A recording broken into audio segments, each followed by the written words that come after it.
One Piece, starting as a Mythical Zoan Devil Fruit user. Chapter 1. Hell on Earth. Sea Era 1484. West Blue Border. God Valley. Black smoke shrouded the sky, scarlet blood splattered everywhere, lifeless corpses covered the land, the entire island was like a living hell. People in prison uniforms and civilians on the island fled in all directions. Every time a gunshot rang out, someone fell to the ground, lifeless. Jinan looked at everything in front of him, blankly leaning against a tree, supporting his body so as not to collapse to the ground. Just a moment ago, he was still in a bustling and lively modern city, full of peace and tranquility, and in the blink of an eye, he was in a bloody battlefield. No, this is just a one-sided massacre. The Earth of the 21st century is impossible, at least the place where he lives, there can never be such a place. But everything that is happening around him is so real. His trembling hands uncontrollably clenched the object in his hand.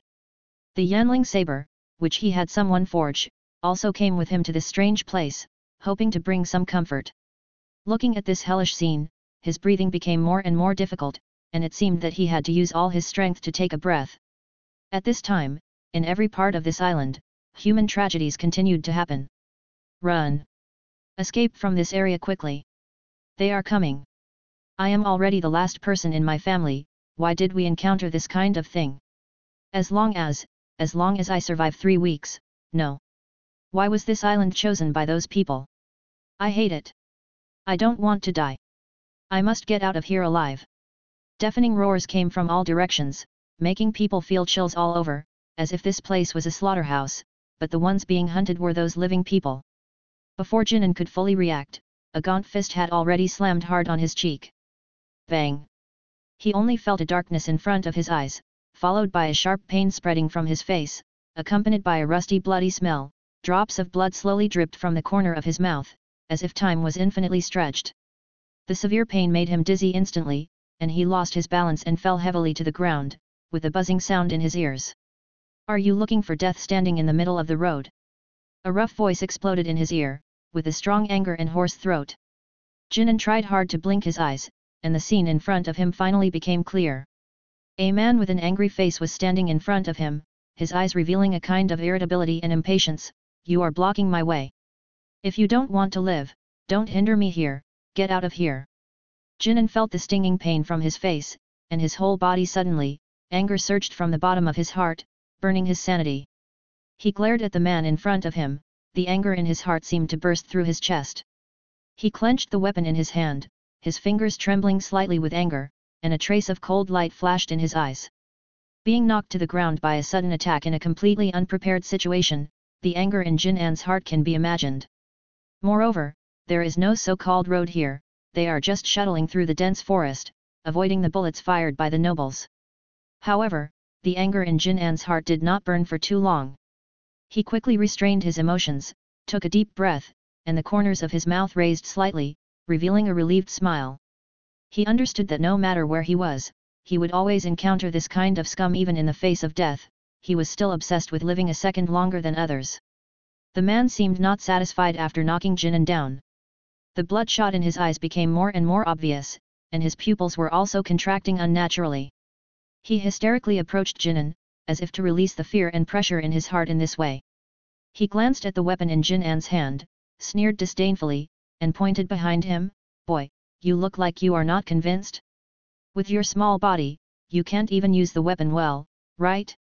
There are nobles chasing after you, why don't I keep it for you first, and return it to you after you escape from here? After speaking, he grinned, stretched out his not-so-strong arm, and punched Jinan again. Jinan looked at the man in front of him, a trace of mockery flashed in his eyes, he slightly dodged to the side, and said coldly, Are you sick? We are both people who are fleeing for our lives, how did I get in your way? A trace of confusion appeared on the man's face. Obviously he did not expect that Jinan would dare to refute in this situation.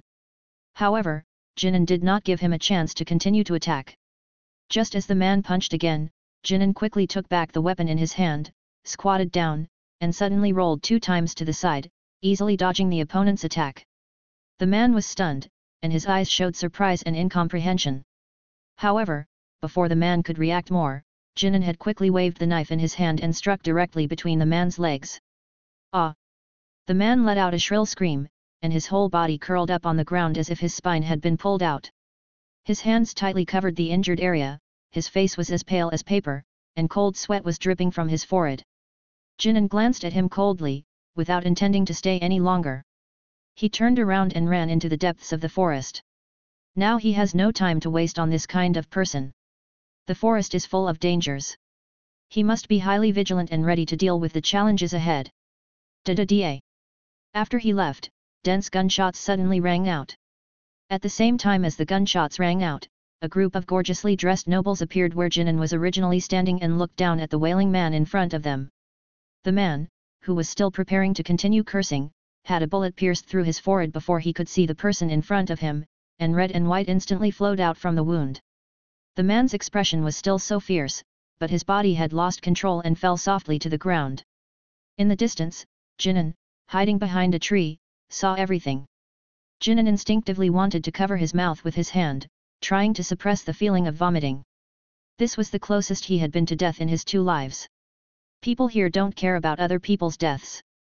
On the contrary, in order to survive, people here will do anything. He knew that if he didn't escape quickly, he would become like those people around him, instantly shot and painfully lying on the ground, waiting for death. Ha ha ha ha, did you see that? These people can still have infighting while they are running away. A man in fancy clothes said jokingly to the people around him. In God Valley, although these ordinary nobles are far inferior to the celestial dragons in terms of status, the feeling of dominating slaves is still very. They are like a group of cats, playing with those rat-like slaves and natives, watching those people die in despair. This kind of fun is hard to come by. I saw it, as expected, slaves are slaves, still so ugly and despicable, disgusting. Livestock is used for hunting, and it can also bring us some pleasure. They can also prove their value and die well. How many points have you all got? I am getting closer and closer to getting the attention of the celestial dragon adults, ha ha ha ha. I don't care about that kind of points. Killing alone makes me feel unparalleled pleasure. Don't think about those rewards, the adults of the God's Night Corps have already left us far behind in points. Wasn't there a little white rabbit who escaped just now? I hope he can bring me more fun, he he he. The nobles abandoned the noble etiquette that they didn't have much of in the first place, and laughed and raised their guns to look for the next target. Jinan rubbed his forehead, his legs kept moving, and he seemed to hear the laughter of those people in his ears. He withdrew his gaze, understood the situation he was facing. Under the threat of death, he temporarily forgot the fatigue of his body, and his eyes searched for the next hiding place. He guessed that he had transmigrated, and it was a hellish start. He guessed that he was also the hunting target of those people. He didn't know how long he could last, but staying calm in this situation would give him a better chance of survival.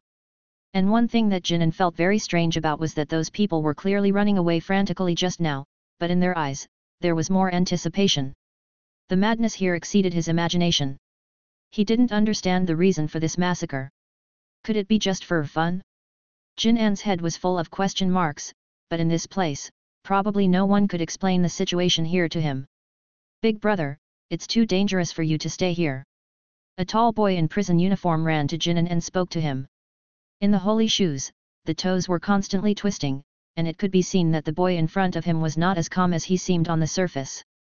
I have some partners in a relatively safe place, do you want to come? Chapter 2.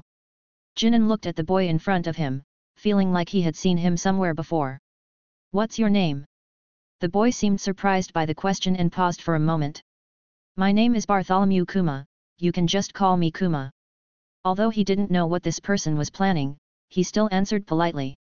Hearing the name, Jinan understood somewhat, the figure in his memory slowly overlapping with the boy in front of him. Pirate King? No wonder it's so chaotic. Jinan muttered. Then he replied, I'll go with you. He believed in Kuma's character, he was the kind of man who would fulfill his promise even if it meant death. They traveled in silence. Thank you, this knife of yours is really good, it cut through the chains so easily, hee-haw. Ivankov took the severed chains off his wrists, grinning widely. Jinan stroked the gleaming blade in his hand and nodded, I put a lot of effort into this knife. Kuma, you're a big help. Ivankov patted Kuma lightly on the shoulder with his newly freed hand, praising him. If Kuma hadn't brought Jinan, it would have taken him some effort to get rid of these chains. It feels so good to have my hands free, hee-haw. Putting away his playful expression, Ivankov looked serious and said to Jinan beside him, "Join us, let's escape this cage together." "That's right, join us, your chances of survival will increase a lot," Ginny, who was feasting nearby, advised while looking at the den mushi beside her, "and joining us might bring unexpected gains. After all, the main goal now is to save our lives, there's strength in numbers." Jinan's eyes flickered. After this period of contact, he learned about the island's situation from these people. The island was surrounded by the world government's navy, making escape extremely difficult. Moreover, he believed in the abilities of these individuals and knew that most of them would survive for decades, so following them would guarantee a certain level of safety. Seeing that his persuasion seemed to be working, Ivankov kicked off and jumped onto the highest rock nearby, looking at the panicked people around him, and said loudly, "That's right, this is God Valley, a place targeted by so-called gods.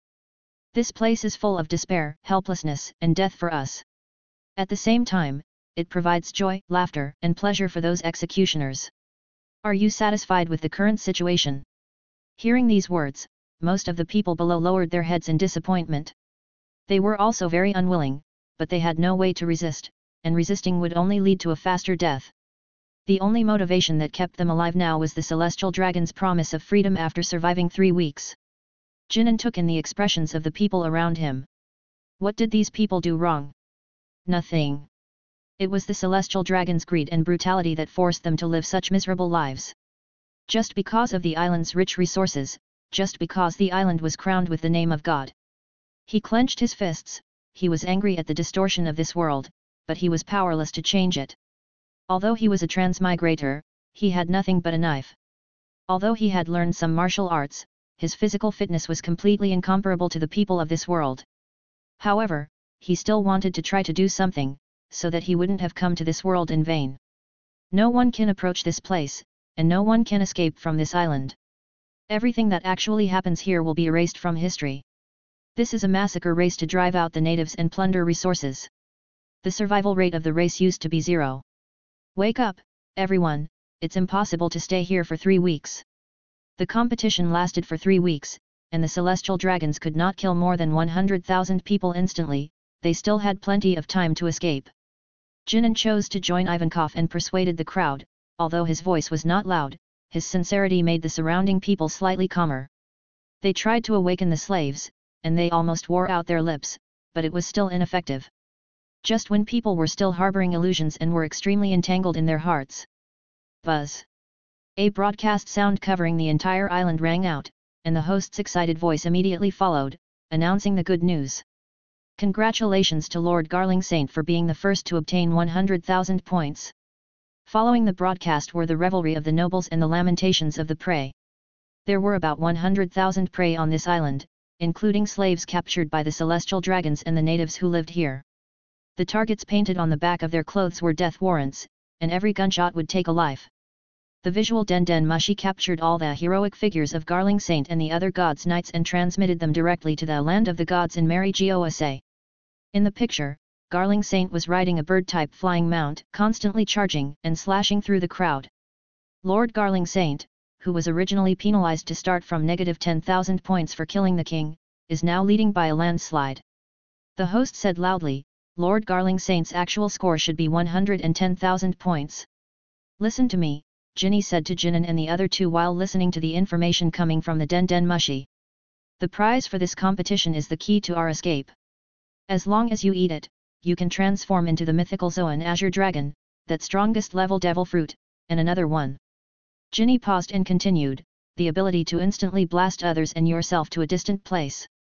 The thing called the pawpaw fruit is on this island. In this way, as long as one of us can eat that fruit, we and more people can escape from this island. Jinan slightly pondered and came to the conclusion. That's right, this is the easiest way for us to escape this island, Ginny nodded, her eyes scanning over the people around her. Sigh. Jinan sighed. Such important things, it won't be easy to get them. That's right, these things are stored as prizes in the center of this island, Ginny nodded with a smile. Jinan couldn't help but admire this little girl for being so optimistic in this situation. Seeming to see the discouragement of the people around her, Ginny continued, I am an expert in theft, eavesdropping, and communication. I sent the information here 2 weeks ago, maybe someone is already rushing here now. Jinan stared at the harmless Jinny in front of him. Stealing the Den Mushi, eavesdropping on this key information, and releasing it to the outside world were most likely all done by her alone. It seems that I have caught a ride on a big shot, Jinan muttered to himself, touching his nose. Although it is our operation, in order to ensure success, bait is necessary, Jinny added. The scene was silent, and no one made a sound. Some people even moved back 2 steps silently to make themselves less conspicuous. They knew the danger of being bait, and no one wanted to go. Just when everyone lowered their heads, Kuma raised his hand with a smile. I'll do it, I think, my body is very strong, I will live longer than others. Kuma looked around at the people staring at him dumbfounded, and touched his head shyly. And I don't want to see anyone die. Jinny put away her smile and couldn't speak for a moment, lowered her head, not knowing what she was thinking. Jinan pulled down Kuma's raised hand. You are still a child, let an older person like me do this kind of thing. Was Jinan afraid of death? No, he was more afraid than anyone else, but he always believed that a share of investment would bring a share of return, and a little danger was nothing in order to survive in this world. A crisp electronic synthesized sound suddenly rang in his mind. Ding! Detecting that the host has made a major choice, the system is officially online. Chapter 3. No, I have to go. In the eyes of those celestial dragons, my value is still very high, Kuma said seriously. He understood his identity. With this identity, he must be a hot commodity in the eyes of the celestial dragons, killing him would yield a higher score. If he went as bait, he would surely gain unexpected results. Seeing the determination in Kuma's eyes, Jinan knew that he couldn't change his mind no matter what. So he nodded and agreed to Kuma's suggestion, then focused his attention on the system he had just acquired. A screen appeared before Jinan's eyes, visible only to him. Congratulations, host, for binding the auxiliary cultivation system. This system aims to assist the host in completing tasks to obtain stronger power. He glanced at the system list and found that the system also had a character status bar. It clearly listed his current physical condition. Host, Jinan, healthy, but still a newbie. Physique, 5, although there are traces of exercise, you are still inferior to even children in this world. Please continue to work hard, average male in the One Piece world, 20. Mental strength, 25, your extensive reading has made your mental strength slightly stronger than the average person, average male in the One Piece world, 20. Swordsmanship, 30, your swordsmanship foundation is decent, please keep up the good work, average male in the One Piece world, 0. Armament haki, 0 unawakened. Observation haki, 0 unawakened. Conqueror's haki, 0 unawakened. Final conclusion, the host is just an ordinary person with a combat power of only 5. Please continue to work hard and don't give up. Silence filled Cambridge tonight. Although Jinan was also aware that his body, directly transmigrated, had a certain gap compared to the natives of this world, the gap was too large. He sighed, stopped paying attention to these upsetting things, and looked at other areas of the system. Task: replace Bartholomew Kuma as bait. Reward: permanent +5 to all attributes, including all 3 types of haki. Open the shop. To ensure the host survives the first mission, a newbie gift pack is now issued, physique +50, mental strength +40, limited to 24 hours, swordsmanship +50, limited to 10 hours. Jinan's eyes widened slightly. Well, he originally thought this mission would be full of difficulties, but he didn't expect there to be newbie benefits. Then, with a thought, he directly used the 2 experience cards. The 2 cards instantly turned into light and merged into his body. After receiving everything, his consciousness returned to reality. The time the consciousness spent in the system space was negligible in reality. Everyone in front of him didn't notice anything unusual. As his consciousness returned, the first thing Jinan felt was that the world seemed to have changed. No, his perception was more acute. Things that he couldn't notice before were now clearly visible. Even just clenching his fist lightly, he could feel that his current strength was far from what it was before. Hee-haw! You two are really great. Ivankov was surprised that 2 people would actually volunteer for this kind of thing. However, I won't let you be killed. We will leave this God Valley together. Jinan and Kuma smiled at each other and said loudly, we will definitely survive. We will leave this place together. Boom. Just then, a huge explosion came from the distance, and the ground shook. Jinan turned to the direction of the explosion, revealing a smile. It seems our chance has come. The sea area outside God Valley. One familiar pirate ship after another was rapidly approaching. These pirates had been traveling from the New World for thousands of miles to this West Blue border for 2 weeks. Now, the first batch of pirates had arrived. Along with the sound of gunfire, a loud voice suddenly rang out. Marines, feel the fear. Rocks pirates, follow me. This voice was undoubtedly the captain of the Rocks Pirates Rocks. With his order, many executives of the Rocks Pirates appeared on the coast, holding their respective weapons, glaring at the flustered Marines. The pirates, who were infamous in the New World, each had their own thoughts, but they all had the same goal. To make a scene in this place where celestial dragons gathered, to spread their names all over the world, and to obtain the amazing wealth on the island. Whitebeard Edward Newgate picked up the naginata placed beside him. Rocks, don't use a commanding tone with me. Before he could finish speaking, he realized that Rocks was no longer in front of him. Does that guy still remember our main purpose for coming here? First, we should confirm. Whitebeard followed behind Rocks and rushed into the island. Behind them, the others were also saying their own things. They joined the Rocks Pirates only because it was profitable. When it was profitable, they could listen to orders a little, but most of the time they only cared about their own interests and looked at everything for money. Why are you all acting like you're dreaming? I just want to quietly take what I want and leave directly. Charlotte Linlin didn't care about anything. She didn't care about anything and directly ignored Rock's orders. It seems Roger is also moving. Only that guy. Kaido turned his head with a serious expression and said, Linlin, that kind of thing is not very useful to you, remember to keep an eye out for me. Since we've come to the island, then it's every man for himself. Linlin didn't answer directly, waved her hand, and disappeared into the deep forest. The celestial dragons, who were still playing games, were disturbed and looked annoyed. What are those Marines doing? They can't even do this little thing well. What if something happens to us? A Marine rushed to this group of celestial dragons in a hurry. Report. Pirates are invading from all directions of this island. The celestial dragons and Marines were in chaos. The pirates' purpose was unknown, and the things being carried out here were clearly top secret. The Roger Pirates and the Rocks Pirates have invaded various locations on this island. The God's Knights are fighting them. Please move to a safe area. In the bushes near the central area of the island. His ears were filled with shouts of killing, curses, and pleas for mercy, but Jinan always maintained a high level of concentration. Because the target of their trip was placed on the square in front of them. The entire square was covered with dazzling gold and silver treasures, shimmering with moving light. Compared to the area filled with flesh and blood, this place was like paradise. 6 treasure chests were placed in the center of the treasure in turn, indicating their preciousness. Jinan and the others were only one step away from success, one thought to heaven, one thought to hell. Kuma, be prepared. The next moment will determine life and death. If they couldn't get that fruit, all that awaited them was death. Moreover, the pirates' goal was also these treasures. If they didn't hurry, they wouldn't have a chance. Jinan looked around and arranged in a low voice. The situation here is different from what we expected. There are a lot fewer guards. They should have all been transferred to protect those pigs.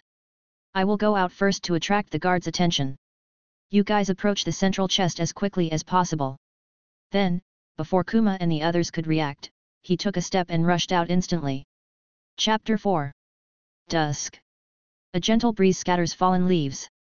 The guards were on high alert, as nervous as startled birds, any sound could instantly tense their bodies. They were guards brought by the celestial dragons from Mary Gosa, unable to disobey any orders issued by the celestial dragons. Even knowing that this place would definitely be targeted by pirates, they couldn't entertain the idea of escaping. Death awaited them here, and death awaited them if they fled. Suddenly, rapid footsteps echoed, and a figure burst from the forest, rushing straight towards the treasure. The guards' eyes narrowed, their legs stomped forcefully on the ground, and then their entire bodies instantly appeared in front of Jinan, delivering a punch with all their might.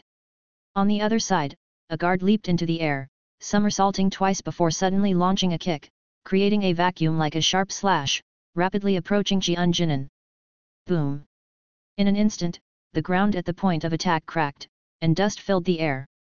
The guard spat on the ground and wiped the dust off his hand. I thought he was so powerful, but he's just a petty thief. In their opinion, a person who was easily dealt with by just 2 of them wasn't worth having all the guards surround him. Hey, did you guys not eat? Your attack speed is so slow.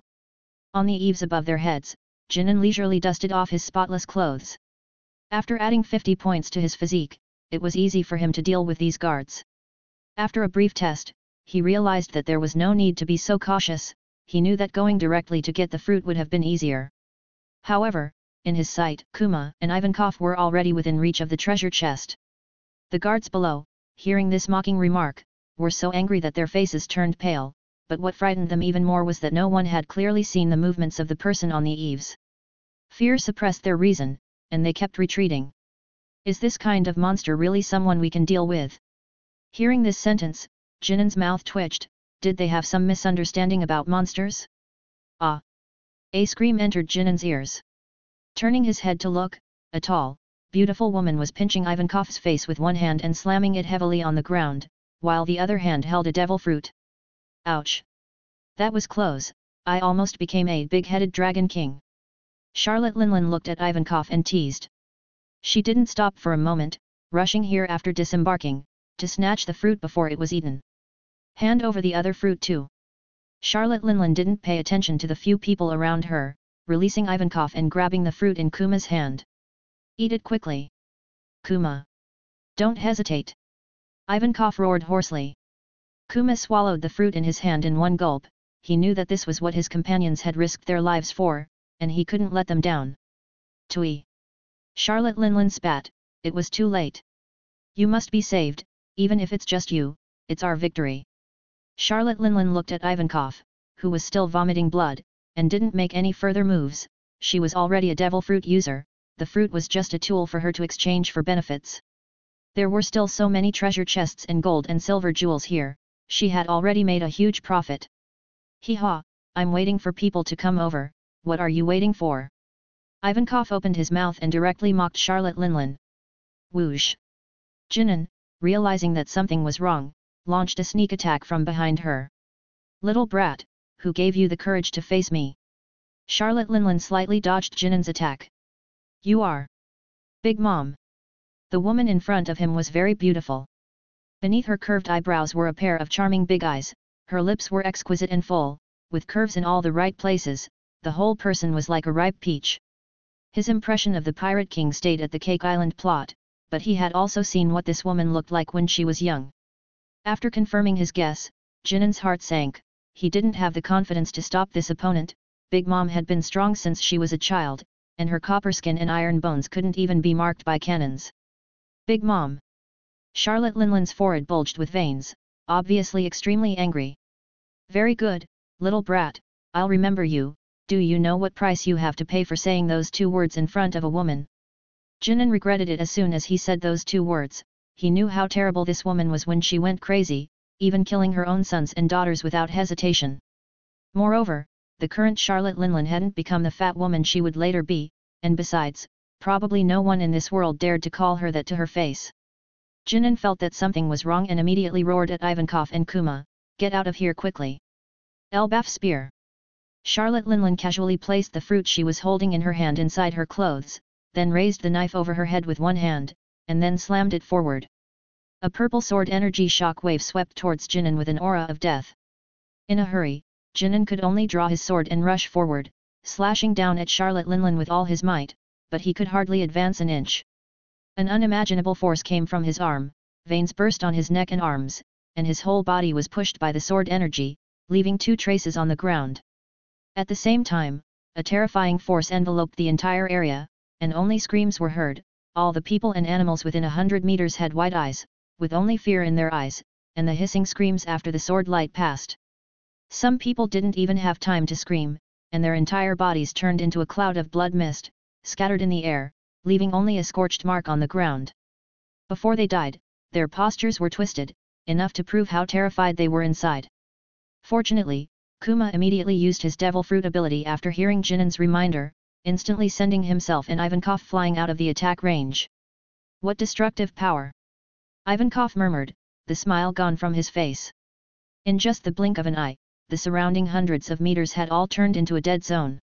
Corpses were lying everywhere, and even the vegetation had lost its vitality. Jinan, how is he?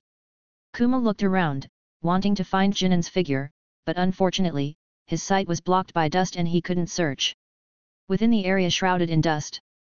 Not bad, although I only used 50% of my strength, you're not bad for being able to block this move. Charlotte Linlin licked her lips, slightly intrigued. Jinan knelt on the ground, propping himself up with his sword, the clothes on his hands were all shattered, and his arms were covered with sword energy cuts. He experienced the feeling of impending death again, but a smile appeared on the corner of his mouth. The hand that was originally placed behind him slowly moved to his mouth, and in his palm was a devil fruit that looked like it was surrounded by dragon scales. Chapter 5. Devil Fruit. Charlotte Linlin, upon seeing the object in Jinan's hand, frantically felt around the spot where she had placed the devil fruit earlier, confirming that it was indeed gone. Are you courting death? She was always the one who robbed others, and no one, absolutely no one, had ever managed to steal something already in her grasp. I don't intend to leave my life here. Jinan looked at the fruit in his hand, curious. He'd heard that devil fruits tasted worse than shit, but perhaps if he swallowed it whole in one go, it might be better. Seeing Jinan's intention to eat the fruit, Charlotte Linlin softened her tone and said gently, put down that fruit, and I can trade you for something else. Jinan glanced at her, as if to say, do you think I'm stupid? To trust a pirate's words? That look infuriated Charlotte Linlin. If being gentle didn't work, then she'd resort to force. Taking a deep breath to prepare himself, Jinan closed his eyes, took a bite, and then, before his tongue could react, he crunch swallowed the entire devil fruit in an instant. Prometheus, burn that guy to death. Seeing that what was done couldn't be undone, Charlotte Linlin was filled with boundless hatred. She pulled out her strongest homie from her hat and infused it with her soul. The sun, which had originally resembled a crude drawing, instantly transformed into a raging ball of fire. Charlotte Linlin grabbed Prometheus, the sun, and swung it back and forth, the vortex of rotating flames rushing towards Jinan with extreme heat. Crack! 10,000 meters in the sky, the sun was instantly covered by dark clouds. A strong wind swept across the land, and a bolt of lightning struck from the sky. Boom! The falling lightning struck the vortex of flames, causing a violent collision. Instantly, the shockwave from the explosion spread outwards, carrying with it fragments of rocks and trees, destroying everything in its path. This is the destructive power of a strong person in this world, generated by a single attack. Kuma, Ivankov, and those still lingering nearby were blown away by the intense storm. This is too dangerous, Kuma. Ivankov pulled his head out of the dirt, still somewhat shaken, and looked into the distance with an extremely grave expression. Jinan. Jinan is still inside.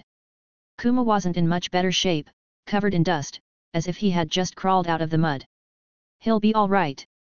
Ivankov said words that even he didn't believe, but they had more important things to do. But, Kuma didn't want to abandon his friend like this, even though they had only known each other for a few hours. Ivankov looked at the strong and kind child before him and sighed, we have many things to do. Cheer up. He'll definitely be all right. He said this to Kuma, and also to himself, we will definitely be all right. Kuma looked at the paw pads that had grown on his hands after eating the fruit. He had just used that ability.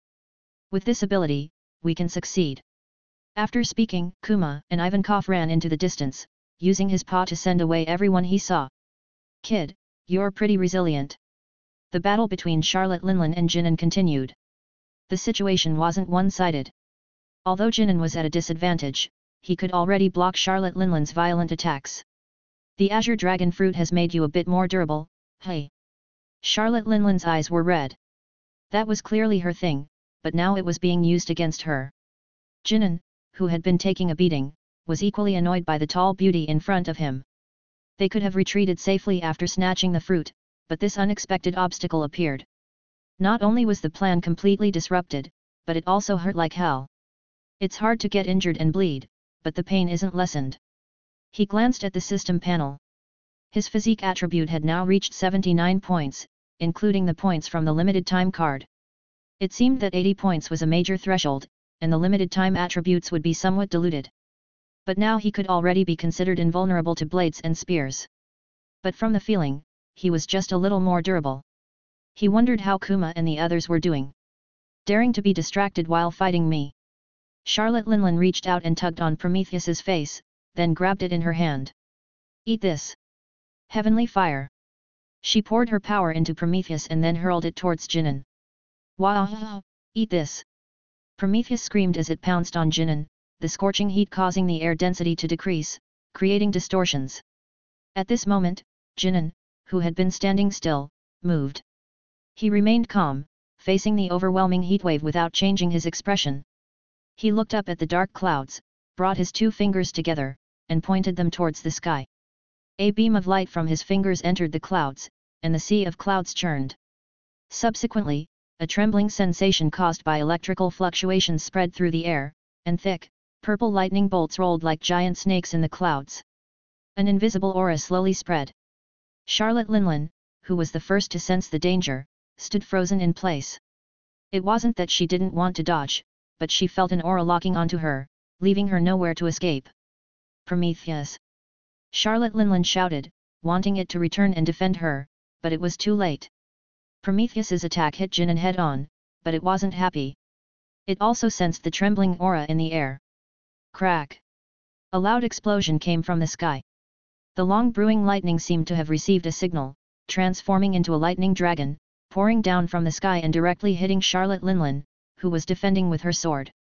Rumble! As the lightning dragon fell, the island shook violently, unable to withstand the intense impact. Everyone standing on the island was knocked to the ground by the sudden earthquake. This was one of the few pauses in this game. Could this earthquake be a punishment from heaven for those who are taking pleasure in this murderous game? Many people who were injured by the earthquake, feeling the pain caused by the power of heaven and earth, were ecstatic. The celestial dragons and nobles are gone. Have they been punished? They needed to establish a belief to support their broken bodies through this calamity. Mama!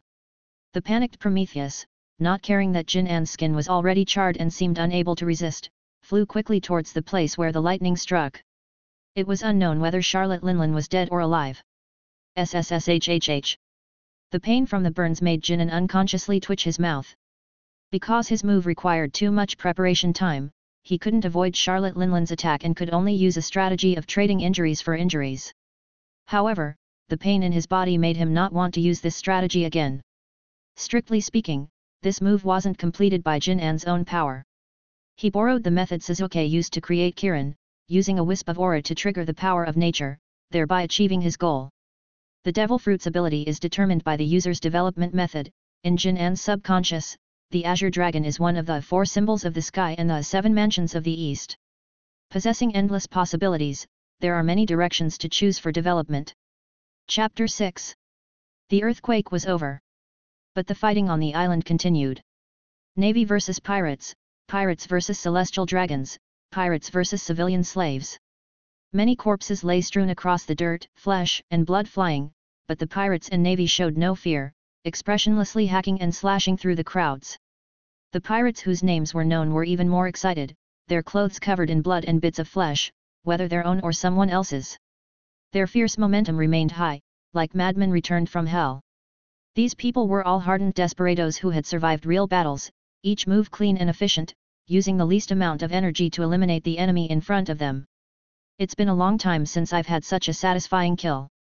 Celestial dragons are nothing special, they all have 2 arms and 2 legs. If there's any difference, it's that they're ugly and fat. Ha ha ha, say more if you can. The celestial dragons hiding behind the screen were both ashamed and angry, but they were helpless. They didn't dare leave the protection of the navy. Bear, can you still hold on? Ivankov looked at Bear, who was drenched in sweat and panting heavily, with a worried expression. They had come a long way, saving countless people. The long journey, coupled with the high-intensity use of their abilities, made even slight movements bring intense pain. But their speed did not decrease. Now, they were relying entirely on their faith, unable to relax even a little. As soon as they relaxed, they would immediately collapse to the ground. The two supported each other and moved forward into the distance. In the sky, the dark clouds dissipated, an ray of dawn streaked across the sky, shining on the mottled earth. Jin, who was unconscious, felt something licking his cheek, he pursed his chapped lips, and as he gradually woke up, a burst of severe pain accompanied by intense itching came over him. He knew that the burns he had suffered were very serious and pain was inevitable. The intense itching made it even more unbearable. He knew this was caused by the wound healing. I have to admire, the impact resistance and self-healing ability brought by the azure dragon fruit is simply outrageously strong. It's a pity that he had just eaten the fruit, and he hadn't mastered the dragon transformation and the beast form yet, otherwise he wouldn't have suffered such serious injuries. Jin still remembered that after leaving Prometheus, he randomly took a treasure chest, thinking about finding Bear and the others as soon as possible. However, he couldn't bear the intense dizziness after walking only a short distance. Aya! A cheerful baby's voice came, and the touch felt in the coma continued. Jin turned his head to look. A red-haired child, blinking a pair of big eyes, looked at him cutely. Did you wake me up? The baby was too young to know what Jin was saying, just giggling, seemingly very happy that he woke up. Enduring the discomfort of his body, Jin slowly got up, involving the wound. The pain made him grimace. Giggle giggle. The baby saw his expression, narrowed his eyes and laughed out loud. Jin twitched the corner of his mouth. Was his expression that funny? You little rascal, you laugh like a rooster. He picked up the baby and gently scratched his nose, complaining. Looking around, there was no one around. He was a little strange. How did this baby get here? Until he saw the treasure chest lying quietly at his feet. The treasure chest gave birth to a baby. Shaking his head, he threw the sudden thought out of his head. How could this be possible? Looking at the baby in his arms, Jin was in trouble. What should he do with this little guy? He can only take it one step at a time. The most important thing now is to find a way to leave here. This world is obviously so technologically advanced, but there are no mobile phones, and things like Den Den Mushi seem to be ridiculously expensive. If he really can't contact Bear and the others, he can only find a way to leave by himself. It is estimated that there are pirate ships everywhere on the coast. He will pick an unclaimed one and leave by boat. Jin praised his wit in his heart. So Jin hugged the child and limped towards the coast. We have done our best. Many people on the island survived because of you, didn't they? Ivankov stroked Bear's head and comforted him softly. But I can't find Jin no matter what. Bear's vision was obscured by tears. Not far away was the place where Jin and Charlotte Linlin fought. On the ravaged earth, pirates searching for treasure were scattered, and Linlin and Prometheus were long gone. I should have gone to be the bait. Bear didn't intend to listen to Jin's suggestion at first. He was going to run out directly to attract the guards, but he didn't expect that Jin was much faster than him. He couldn't catch up with that person. Don't be so pessimistic. With his speed, he can run away even if he can't beat her, maybe. Looking at Bear crying like a tearful person, Ivankov's heart was also very uncomfortable. I heard that you encountered Saint Saturn while saving people. Are you injured? Ginny ran over breathlessly.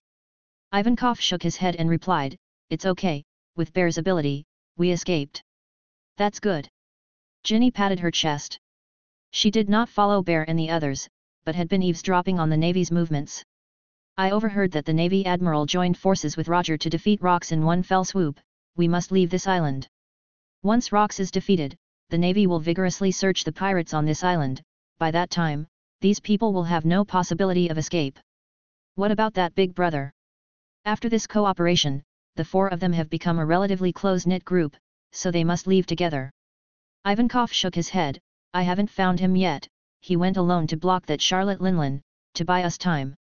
Ginny took out a package from her bag, which contained a rectangular mirror, a card with unreadable writing, a string of keys, and a piece of paper full of squares. He gave this to me when he left the camp. He said if you can't find him, let us escape first. Ivankov scratched his head. I roughly know what the other things are, but what does this piece of paper he left behind mean? If Jin was here, he would definitely complain that he has become a trilingual illiterate in this world. Han, Nippon, Dei. Can understand, can't read, is that okay? It doesn't matter. Ginny took out 4 pieces of white paper. Bear restrained his grief. Is this a Viva card? Ginny nodded. This is what I made with your fingernails. The one on the far left is Jin's. Let's tear a little bit of each other's. After the 3 of them took care of these things, they followed the direction Jin's Viva card was heading. Chapter 7. This road is mine, this tree is mine. Jinan picked a ship that was neither too big nor too small, wanting to use words to influence the people inside and make them willingly hand over control of the pirate ship. He had been shouting here for a while, but no one inside the ship responded to him. Since you're not talking, I'll take that as a yes. Holding the child, Jinan was as happy as a 160-pound kid, finally finding a good ship. Arriving inside the pirate ship, Jinan was a bit stumped. How do you sail a ship again? He had only ever ridden a bicycle since he was a child. Jinan patted his forehead, suddenly remembering the movies he had watched. That's right, set sail. No sooner said than done, he went straight to the bottom of the mast. Looking at the sail in front of him, he didn't know how to use this thing either. Outside the pirate ship, 3 people stood in front of the ship. Are you sure this is the place? Ginny opened her palm, the Vivre card was still inching forward. Looks like this is it. The 3 fell into contemplation. The 3 looked at each other, looks like he was captured by pirates. Ivankov, what do we do? Kuma couldn't wait any longer, how about we just rush in? As long as we're fast enough, the people inside won't be able to react. Ginny shook her head in denial and withdrew her idiot-looking gaze. I feel it's better to be cautious. Jinan, who had given up on sailing the ship himself and was leaning against the railing wondering whether to friendly invite a pirate friend, saw the 3 people brainstorming. Yo! The 3 of you, long time no see. The sudden voice startled the 3 people outside the ship, who glared at him. You weren't captured? Or did you join the pirates? The 3 were first surprised, then a hint of doubt arose in their hearts. Jinan was a little puzzled. When did he join the pirates? Why didn't he know? Remembering that he was still on the pirate ship, he suddenly realized and patted the railing. I borrowed this thing. This thing can be borrowed? Without this thing, the pirates would have nothing to eat. How could they lend it to someone else? Jinan looked like it was a matter of course. I asked them to borrow it 3 times, they didn't answer, so I took it as they agreed. Anyway, it's just sitting here. I think that makes a little sense. Kuma was a little confused. Ginny and Ivankov looked at each other, drops of sweat appearing on their foreheads at the same time. How come they didn't realize this guy was so good at telling cold jokes before? Haha, just kidding, have you finished your business? Having suppressed himself before, he felt very content now that he could chat with friends after relaxing. We've rescued everyone we could, but unfortunately, Jinan came down the ship holding the child. There's no need to feel sorry. We've already tried our best. Even if the result isn't satisfactory, it's the best we can do right now. He saw the 3 people in front of him pointing their fingers, staring at him in astonishment, and couldn't help but feel strange. He touched his face, which was still covered in dust, but that's how he looked when he met them. In order to survive in this strange place, the first step must be to cover up his overly attractive face. You already have a child. Obviously, judging from their expressions, all 3 of them had this thought. Jinan stroked the baby's face with his finger. This feel is so good, he couldn't stop. This little guy crawled out of a treasure chest. Then, he told them everything that happened after he met Charlotte Linlin. There were so many people on the island, who knows if anyone was lucky enough to see those things.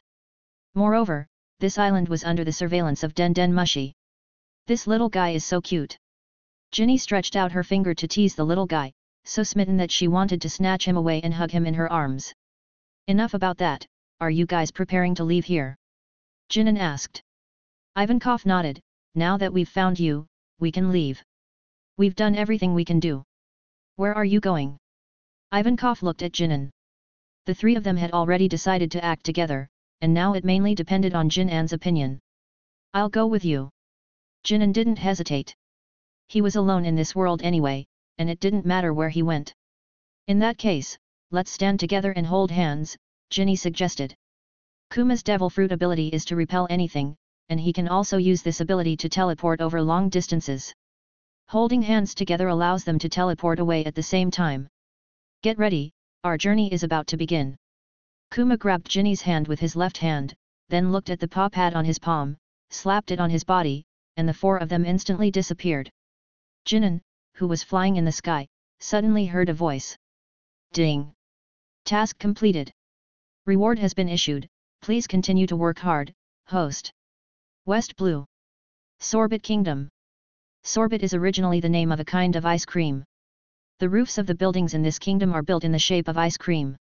The people here like ice cream very much. This was Jinan's initial feeling upon arriving here, but after seeing it too much, it felt just like that. The Sorbet Kingdom is a member of the world government, which means that it is almost never harassed by pirates, and the people's lives are still decent. And now, they have been living on the island for almost a week. The wind is still very noisy today. Looking at the newspaper in his hand, Jinan looked as if he had expected this. Ivankov glanced at it. It seems those people don't plan to reveal anything other than marine hero garb. That's normal. The world is the way those people want it to be, Ginny said, looking as if she had known this would happen. But it's still a pity. I'd really like to know what happened there after we left. Kuma was still praying with a serious face. What are you thinking, Kuma? Ivankov asked in confusion. Kuma interlaced his fingers. I'm wondering if there are still many people waiting to be saved. Don't talk nonsense. You saved more than a few people in that chaos, Ivankov laughed. That's right, Ginny echoed, Kuma dear, is very amazing. Everyone was crying and thanking you. Including myself. Your home was originally a church. With your will to save others, you will definitely be able to save more people, Ivankov encouraged. Jinan patted Kuma on the shoulder, we all believe in you, because you are gentler than all of us. Then his tone changed, I hope you can remember that gentleness is reserved for friends. Being the same to everyone will lead to bad results. Gentleness to the enemy is cruelty to our own people. What you give to others will become a sharp blade to hurt your comrades. Ivankov looked excited and immediately took out a small notebook to write down these words. It can be seen that this notebook is densely filled with words, and it will soon be used up. Jinan was speechless. This guy is at it again. Aren't these very normal words? Why is that big face so excited? Today is the day you set sail, right? Jinan sighed. He doesn't like farewell scenes, but many things have to be experienced. Although he doesn't quite appreciate Ivankov's attire, he is still very happy to have such a friend. That's right, be happy for me, partner. Take care, I won't forget you. Ivankov carried his luggage and prepared to leave. Let's see you off. Chapter 8. Time flies like an arrow. Inside a delicate little villa. Big brother, I've completed all of today's tasks. Although it only took 30 minutes. A red-haired boy approached Jinan, who was resting on a rocking chair, with light steps. Shanks is here. Jinan stopped rocking and handed over the reward from his side. Here, your favorite BC calcium milk. Since Ivankov left here 4 years ago, the system has issued several more tasks. Compared with the first task, these tasks are trivial and can be easily completed. However, the rewards are also pitifully small, only a few recipes were obtained, and BC calcium milk is one of them. Fortunately, with these things, the lives of the 4 of them have been quite comfortable, and they even accidentally became the richest man in the Sorbet Kingdom. Improving life is secondary, the most important thing is to accumulate funds.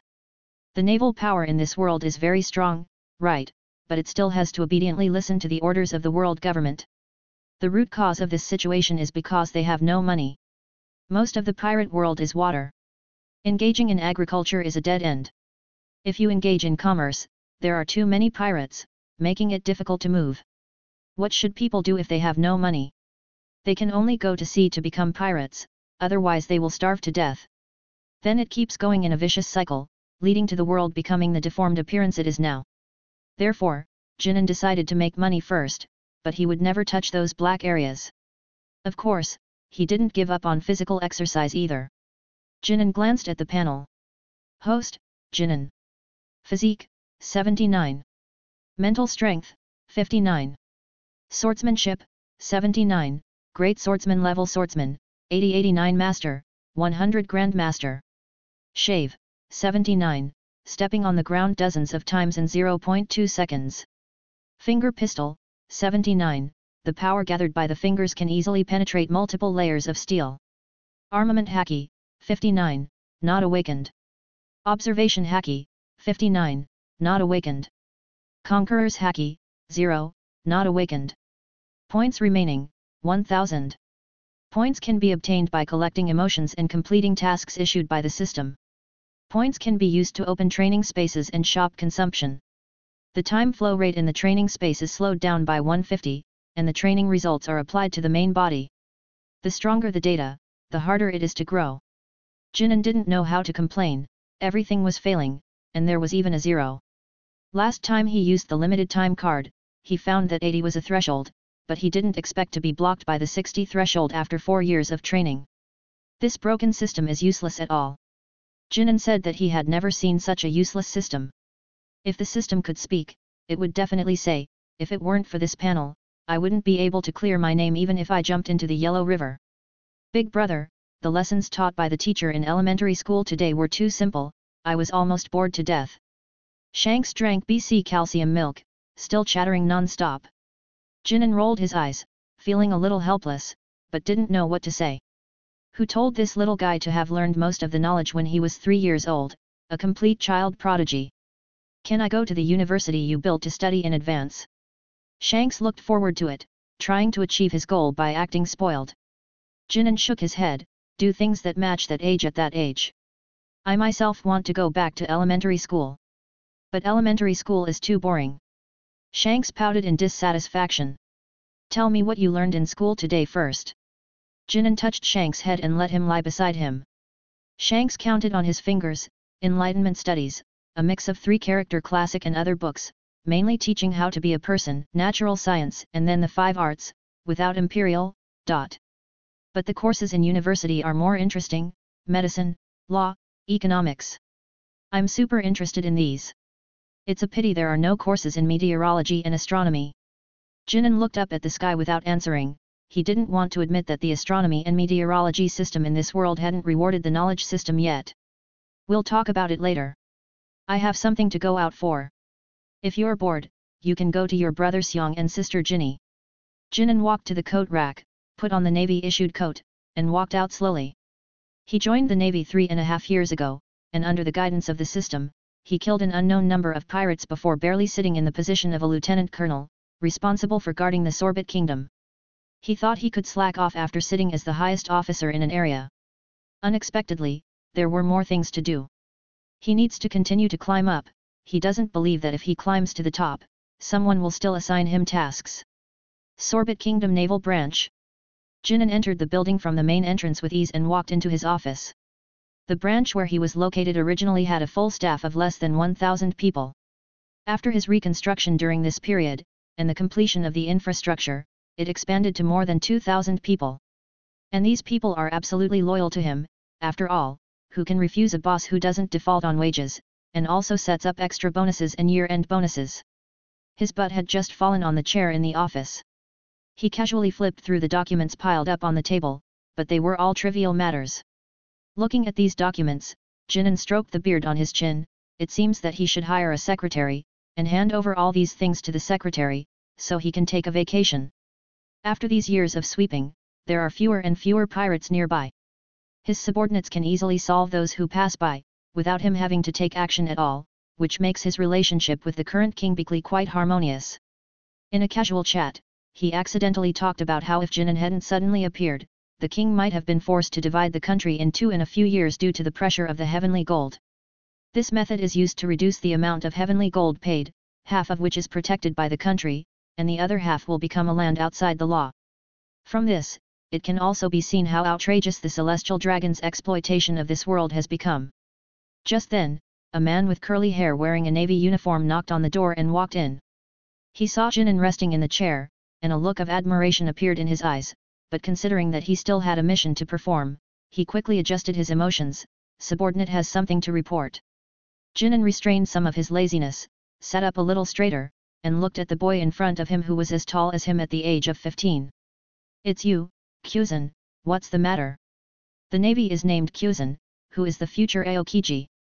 When Jinan just became a lieutenant, he directly joined his command by name. His strength, character, and potential are very good. He is one of his right-hand men. Lieutenant Colonel Jin An. Kyuzan's face looked a little dignified. He hesitated slightly, and said in a deep voice. At noon today, I received an urgent report that a group of pirates is approaching a small island north of the Sorbet Kingdom, and is expected to arrive in the afternoon. Kyuzan remembered the arrangements he had made before coming here, and said a little anxiously. I have already sent people to investigate, but they have not returned yet. I am worried. However, I have also sent a group of people to the island to protect the safety of civilians. But I'm still a little worried and want to go and check it out myself. Those he sent out were all experts in reconnaissance, and they knew very well how to hide their tracks. If they were to encounter misfortune, the enemy would probably be a bit tricky. Ding! Go to Saint Andre to investigate and deal with the incident. Reward, 2000 points, 1 hour of training space usage time. 2000 points, even dogs would shake their heads, converted into training time is only 2 hours, let alone the things in the store, you can't even afford a course. Moreover, it doesn't even give skill points, you dog system. You can just call me directly with the Den Den Mushi for this kind of thing in the future, no need to waste time waiting for me to get to the office. Jinan put on his clothes, took his knife, and pushed the door out directly. Time waits for no one, come with me, just point the way for me. Even the smallest mosquito is still meat. Chapter 9. Damn it, daring to cause trouble in the area I'm responsible for is like slapping a tiger's butt. I was just thinking it had been a long time since any pirates caused trouble, and then suddenly they hit me with something big.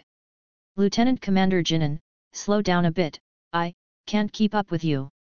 Kuzan had used every ounce of strength he had to keep up with Jinan, but the distance between them was only getting wider, forcing him to call out to stop. You kid, haven't you been training properly lately? Jinan snapped out of his thoughts and slowed down a bit.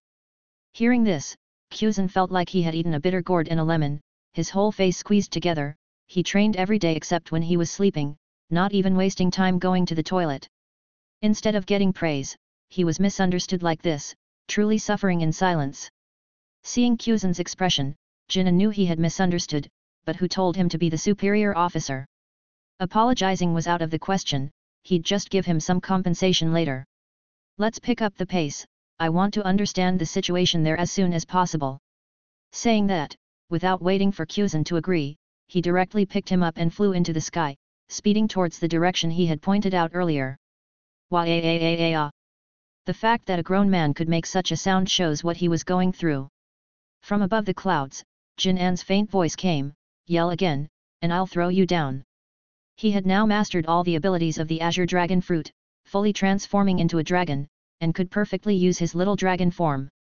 The Azure Dragon Fruit strengthened his physical fitness, greatly increasing both his upper and lower limits. But there were also drawbacks, ordinary training could no longer improve his physique, and like Kaido, he was almost immune to life-threatening situations, reaching a bottleneck in ability development. The ability he was currently using for flight was Flame Cloud, which he had figured out how to use in any form, with different strengths depending on the form. While his thoughts were wandering, they had already reached the skies above Saint Andre Island.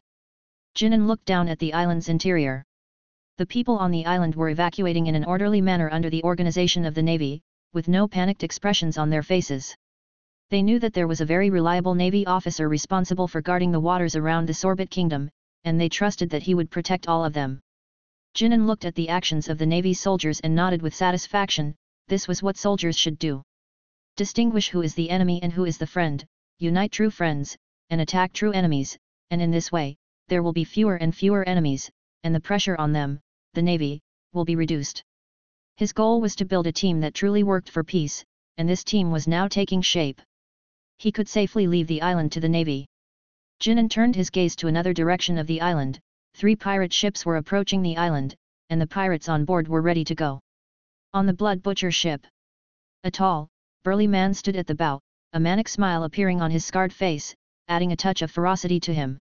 Henry Evan, an insignificant grunt captain under the Rock's pirates, chose to start his own crew after Rock's defeat. The West Blue was still undergoing a major purge by the Navy, so he could only choose to go through Reverse Mountain with a slim chance of survival and come to the South Blue to wreak havoc. What a beautiful island, just right to use as my starting point for conquering the South Blue. Henry Evan stared at the small island in front of him with a gloomy look, unable to stop the smile on his lips.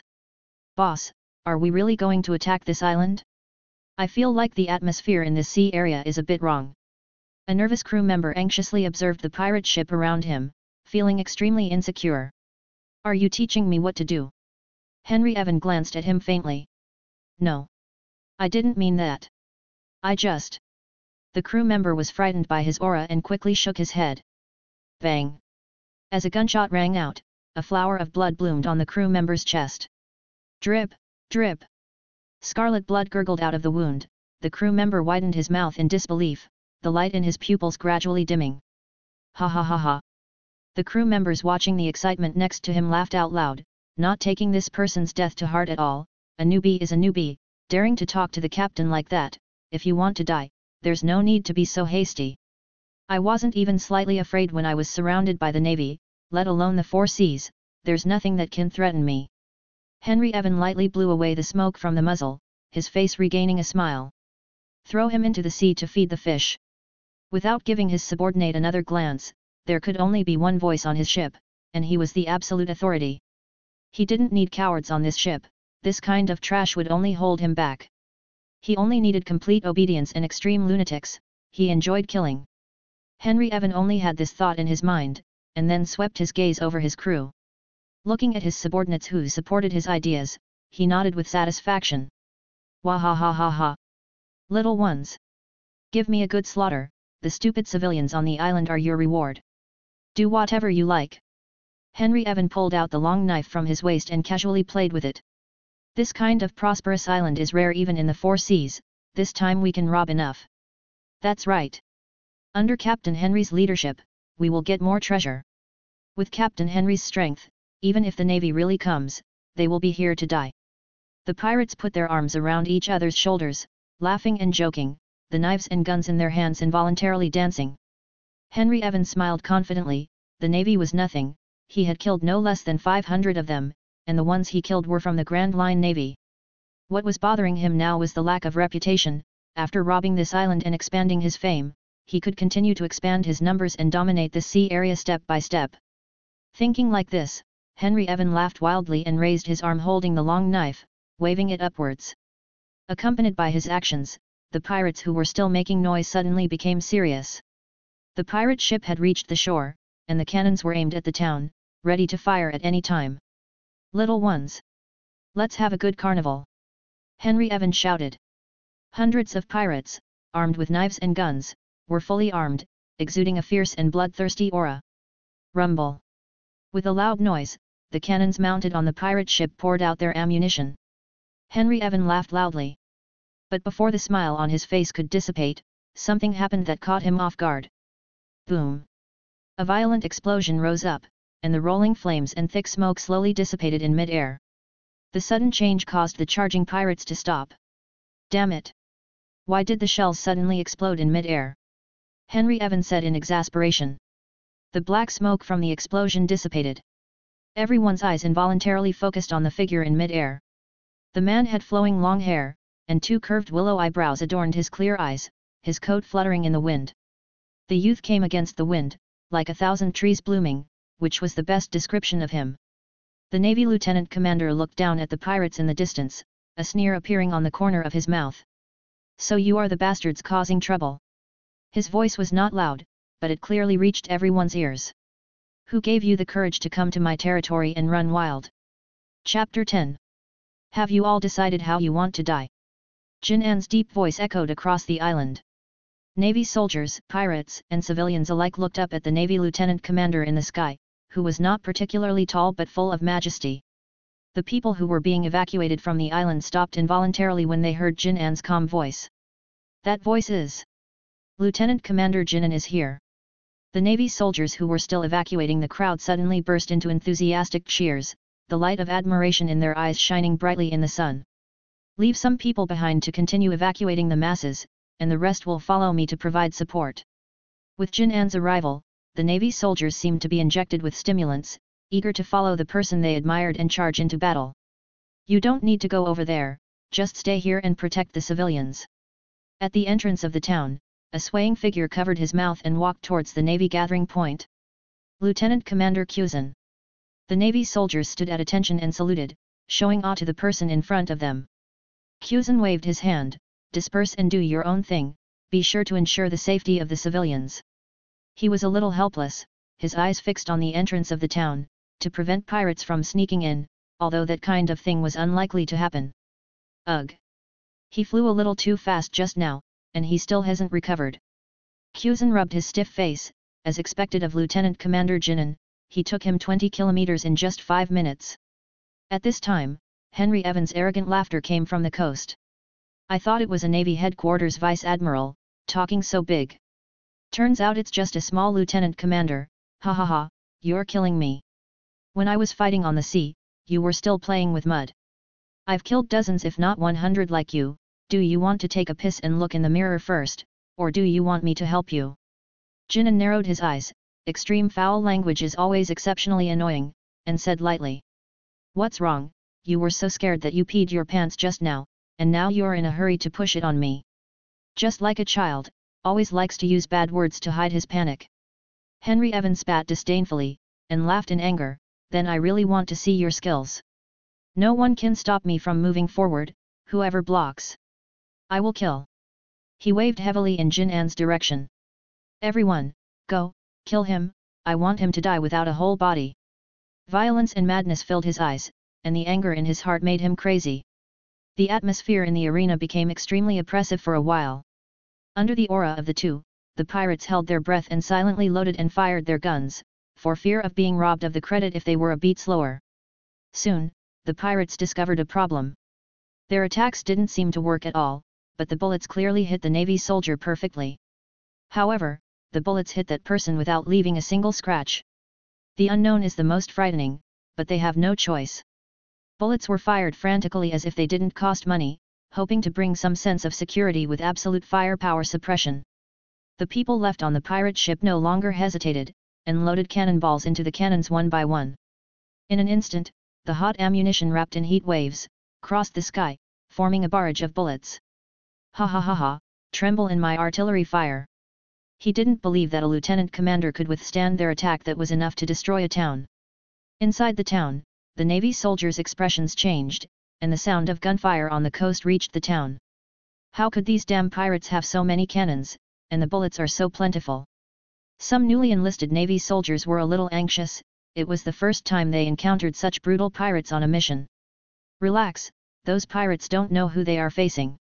Kuzan, who had been staying by Jin An's side, didn't panic at all, and even wanted to laugh a little. These pirates were only suppressing ordinary Navy soldiers with their strong ships and cannons. Not to mention cannonballs, even if they were to use a famous sword that could cut iron like mud to chop at their lieutenant commander's body, they wouldn't be able to leave a mark. Kuzan patted the katana hanging on his waist with his left hand, and a wry smile appeared on the corner of his mouth. Just when the Navy soldiers were worried about Jin An's safety, they were surprised to find that the sound of gunfire on the coast had stopped strangely. Could it be that something unexpected happened outside again? Coast. A gust of wind, the smoke cleared. The pirates were shocked to find that the Navy soldier was still standing in mid-air. The broken military uniform revealed a strong body, and the wheat-colored skin looked very dazzling in their eyes. How is it possible? After being continuously attacked by cannons and guns for so long, actually, useless. What kind of monster is this? The mentally fragile pirates stared blankly at Jinan, their feet retreated uncontrollably, they were afraid. They couldn't raise any thoughts of resistance to this enemy whose strength was unfathomable. Sigh. A sigh reached the pirates' ears, but it was so obvious in the sound of gunfire. I need to reapply for a set of military uniforms again, those guys will definitely nag in my ears again, what a trouble. Silence. The world suddenly fell into silence, as if time had stopped. The pirates were full of question marks. We are attacking so hard, but you are thinking about your broken military uniform? Forget it, I won't play with you anymore. Jinan crossed his hands and stretched. Ah! Thank you for massaging me, it's been a long time since I've been so comfortable. As a thank you gift, I will reluctantly send you to hell. Pirates like this, it looks more comfortable when they are dead. His tone was very calm, just like chatting with an old friend, but the words he said were so bloody. Just as Jinan was speaking, Henry Evan had already somersaulted in the air, holding the double knives placed on his waist, and rushed straight to Jin An's face. The moves he used were not fancy, but they were very fast and ruthless. But Jinan didn't seem to see the double knives swinging at him at all. Instead, he stepped forward. There was only a snap, and Henry Evan's double knives missed, and smashed firmly on the open space. But Jinan would not wait for him to continue attacking, and punched Henry Evan's face heavily with his right fist. His face suddenly bloomed, and before he could even make a cry, he flew upside down. When he got up, he found that Jinan was already standing in front of him. The crazy flames in Henry Evan's heart seemed to be extinguished, and he threw the knife on the ground with trembling hands. I surrender. I will never come to the sea area again, I swear. I swear to you. Please spare me. Seeing that Jinan was unmoved, Henry Evan hurriedly said. I still have a lot of treasures, as long as you let me go, I will dedicate them all to you. If you are still not satisfied, I have a lot of beauties in my boat, I will give you all my things. I can be your slave.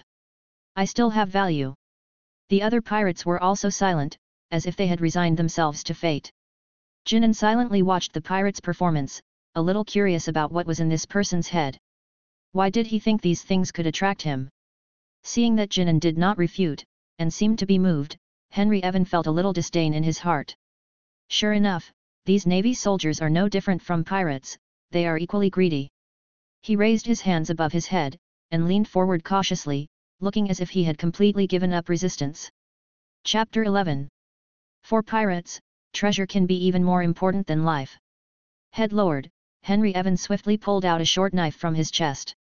Suddenly grinning, he was only a step away from Jin, a distance at which he was confident he could deliver a fatal blow. This was the opportunity he had been waiting for, and his last chance. This knife was stolen from the Rocks Pirates' treasure vault when the group disbanded. It could cut through anything and was indestructible. Eat this. This marine couldn't be killed with bullets and cannons, so he would use a sharp blade. Thinking this, Henry Evan licked his lips, trembling with excitement, and lunged forward, approaching from Jin's side and rear with a sharp whistling sound, aiming a forceful stab at his neck.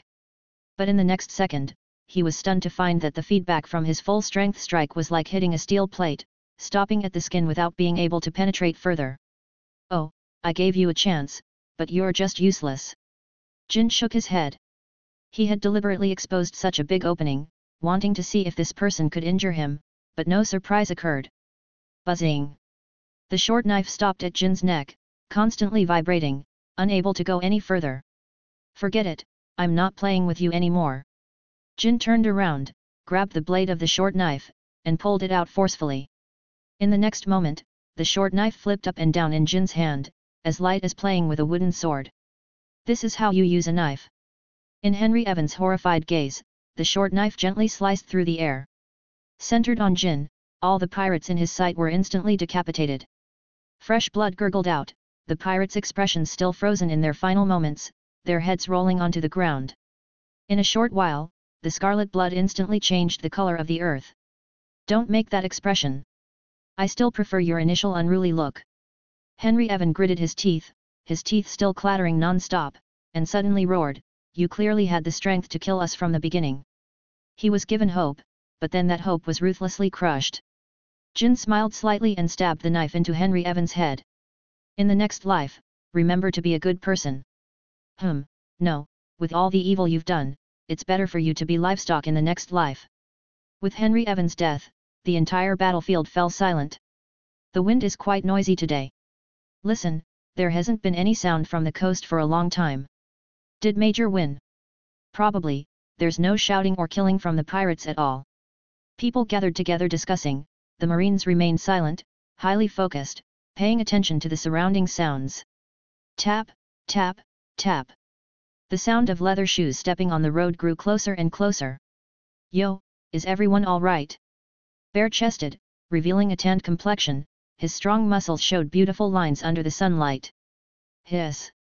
The sound of gasping filled the square, shy ladies hurriedly covered their eyes with their hands, but a trace of sight still peeked through the narrow gaps between their fingers. Major Jin. Kuzan stood at attention and gave a military salute. Take people to clean up the battlefield. Collect everything and transport it back to base. Rewards will be given according to merit. Jin casually took the coat Kuzan handed over and put it on.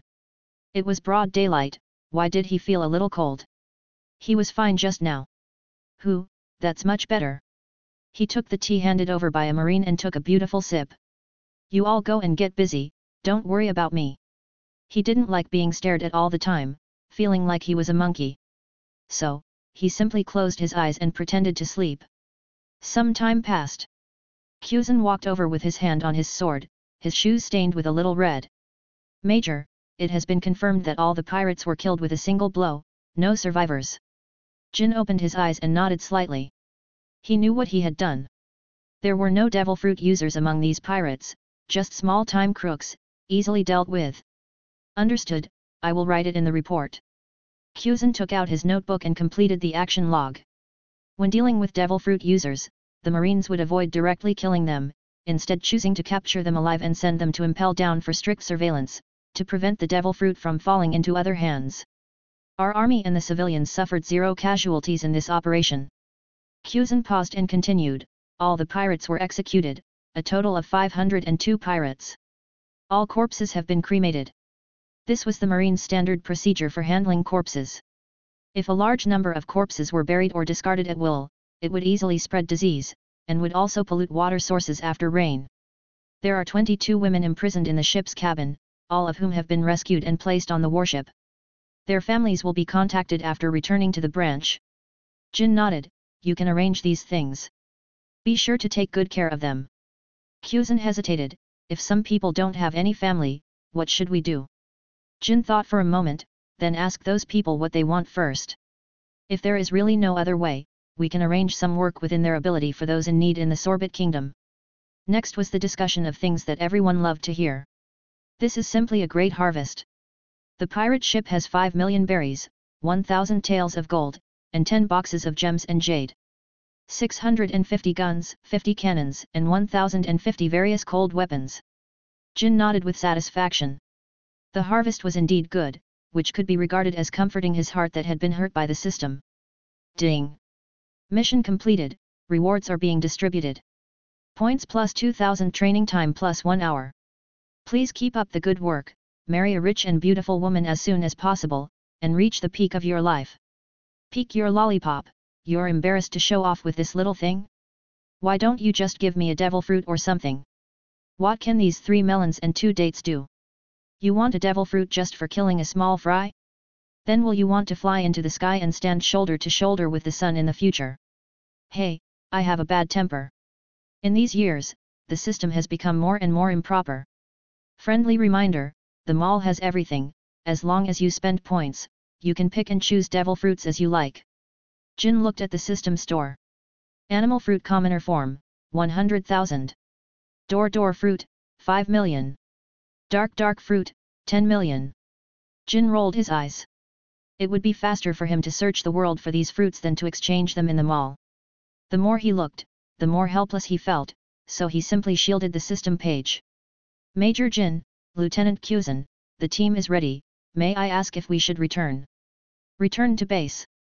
Jin took the lead and walked directly to the warship, followed closely by the soldiers lined up behind him, heading towards the port. Behind them were thousands of people, spontaneously seeing off the Marines. They were really grateful that they could live in the sea area under Jin's responsibility. If they lived elsewhere, the grass on their graves would probably be taller than them. Chapter 12. In the ship cabin returning to base. Jin silently recited in his heart and opened the training space. The space changed, and in the blink of an eye, he appeared in an unfamiliar place. Please select training content. Jin pondered slightly, deciding to continue honing his physique. Quantitative change would always lead to qualitative change. He refused to believe he couldn't break through 80 points. Haki couldn't be trained for the time being. Although he knew the training process, he didn't have a teacher like Luffy who could guide him by the side. Unless he could meet someone proficient in Haki, the training space could generate a copy. That copy would possess all of the original's training experience and could also serve as a sparring partner. That's how he learned shave and finger pistol. Unfortunately, he was currently in the South Blue, where people proficient in Haki were rare, let alone those with devil fruit abilities. No sooner said than done. After Jin decided to train his physique, the training space automatically changed the scene to a small island. The island was filled with a dazzling array of training equipment, and there was even a dedicated arena-like area for sparring with simulated characters. Your physical talent is too abnormal. The system will correspondingly increase the training volume. All items have been upgraded to the limit you can currently adapt to. Without this system, Jin felt that he would probably reach his peak, referring to physique, at the start, and it would be difficult to continue improving later. Other skills could be improved with time, but after eating the Azure Dragon fruit, ordinary training was no longer effective for him. Jin didn't dawdle and wholeheartedly devoted himself to training. In reality, 2 hours passed. Having finished his training time, Jin walked to the deck. The marine base was close at hand. Major Jin, Vice Admiral Sengoku wants to see you. Kyuzan, holding a military den mushi, hurriedly ran towards Jinan. Can you answer it for me? Just say I'm not here. Jinan got a headache when he saw the den mushi with the frog glasses. Whenever this phone rang, it was never good news. Perhaps because they were both from the South Blue, that old man Sengoku had somehow taken notice of him. Although the two had never met, they had interacted quite a few times. But, this is the third time. Kyuzan said weakly. Jinan waved his hand, so what if it's the third time? Just say I'm not here. I already used that excuse when he called the second time, Kyuzan said with a long face. Jinan was a little strange, why would he call a third time if you already said that? That guy Sengoku usually only called twice at most. Every time, he could get away with this excuse. Could there really be something urgent? I misspoke earlier, he said you must answer the third call. Kyuzan's voice became smaller and smaller, knowing he had done something wrong. It's okay, give me the den mushi. Knowing he couldn't avoid it, Jinan took the den mushi from Kyuzan and walked towards the cabin. Finally made time to pay attention to me? Major Jin An. The expected furious roar didn't happen. The den mushi faithfully portrayed Sengoku's sarcastic expression. I thought that after you became a major, you looked down on me, a Marine HQ Vice Admiral. Do you want me to just let you sit in my position? Jinan rolled his eyes. This sounded like an old sarcastic person. Do you have me in your eyes when you do this? Do you have the marine regulations in your eyes? Sengoku became more and more angry. The den mushi's saliva was about to spray on Jinan's face. Silently moving the den mushi further away from him. At Marine HQ, Sengoku saw Jinan's disgusted expression through the den mushi. His fists hardened. What Jinan didn't notice was that Kyuzan and several other marines were eavesdropping at the door, with gloating expressions on their faces. The major was caught slacking off again. You guy! Sengoku helplessly supported his forehead. When you come to Marineford to be conferred your rank, see how I... Jinan picked his ears. He had heard this sentence no less than 3 times. His ears were getting calluses. You should keep your word and quickly promote me. You're just making empty promises all day. The same position in the Marine HQ and branches has a difference in authority and status of half a grade or more. In the room, the conversation between the two finally reached the main point. Leonard, who was previously in charge of South Blue affairs, has reached his age. We've decided to choose someone to temporarily replace his position. You can recommend some people to me. Jinan, who was originally sitting upright, sank back into the soft sofa and took a sip of water from the table. Hearing the first half of the sentence, Jinan thought he was going to be promoted. After all that, he was still just a working stiff. This is a major matter and definitely needs to be considered carefully. Sengoku's lips trembled as he tried to calm his mood. This guy was completely unwilling to act without seeing a profit. I suggest that I take over this mess, Jinan recommended himself without hesitation. You kid, are you even listening to what I'm saying? We need to investigate. Do you understand investigation? Finally unable to bear it, Sengoku flew into a rage, grabbed the den mushi, and started ranting. The sheep eating paper next to him was startled and quickly swallowed the paper in its mouth. This is a notice. A list will be sent to you in a moment. You better investigate it properly for me. Brew. The den mushi, which was just spraying saliva, suddenly went silent. Sengoku couldn't stand Jinan and hung up directly. He vowed to try to resolve matters with this kid in one sentence in the future. Otherwise, he estimated that he would die young. Ha ha ha, Sengoku, you were defeated by that kid Jinan again, a hearty laugh came from outside the office. Without waiting for Sengoku to answer, the person walked straight in, picked up the senbei placed on the table, and ate it heartily. Sengoku directly put on a mask of pain. After dealing with the small one, the old one came here to cause trouble. Get out of here. Put down the senbei. I haven't even eaten a bite. Sometimes, he really wanted to grab a knife and chop someone. The two were still arguing there. The marine on guard didn't dare to say a word, for fear that he couldn't hold back his laughter. Before Karp left, he glanced at a file on the desk. Name, Jinan. Gender, male. Age, 22. Devil fruit ability, suspected fish fruit, mythical Zoan, azure dragon form. Experience, appeared in the Sorbet Kingdom with Bartholomew Kuma 4 years ago and joined the Marines half a year later. Hanging up the phone like that, he really can't take a joke. Jinan wiped the saliva off his face. He had always been a 5 good youth who cared for his elders. Seeing Sengoku on the Den Mushi's side with a straight face, he kindly helped him relax, but he ran away after only a few words. Ah! It's hard to be a good person. The people outside the door stared at each other. When did the Major become a good person? How come they didn't know anything? As expected of Major Jinan, secretly doing good deeds when we don't know.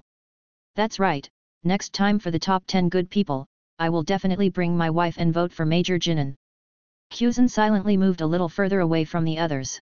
He always felt a chill down his spine when these people spoke. Although he wasn't very clear about what the good deeds Major Jinan was talking about were, he still knew, after being with Jinan for a long time, that this good deed was not a good deed. Chapter 13. Phew! I'm stuffed. Jinan exhaled a long breath and rubbed his bulging stomach. In his other hand, he held a stack of documents, which he used to fan his face. One day prior, Jinan received materials sent from the Marine headquarters, detailing the well-known officers in the South Sea Marine branch. Originally, he thought that old man Sengoku was treating him quite well, tasking him with investigating the competition. However, after getting his hands on the materials, he realized that his name wasn't even on the list. Someone as handsome, dashing, suave, rich, and powerful as him wasn't even listed. Instead, 3 people were highlighted as the main candidates for this assessment from the headquarters. All 3 were colonels. This was more than he could bear. So, amidst Kuzan's resentful gaze, he entrusted all the affairs of the base to him. Jinan dusted off his pants and took a vacation, asking Kuma, who was with Jinny, to use his abilities to bring him to this island. This island was the base managed by one of the colonels, and it seemed to be managed quite well, almost on par with the Sorbet Kingdom. Jinan propped his chin up, lost in thought, but suddenly perked up when he heard the people around him talking. Did you hear? People have mysteriously disappeared again in the village to the east.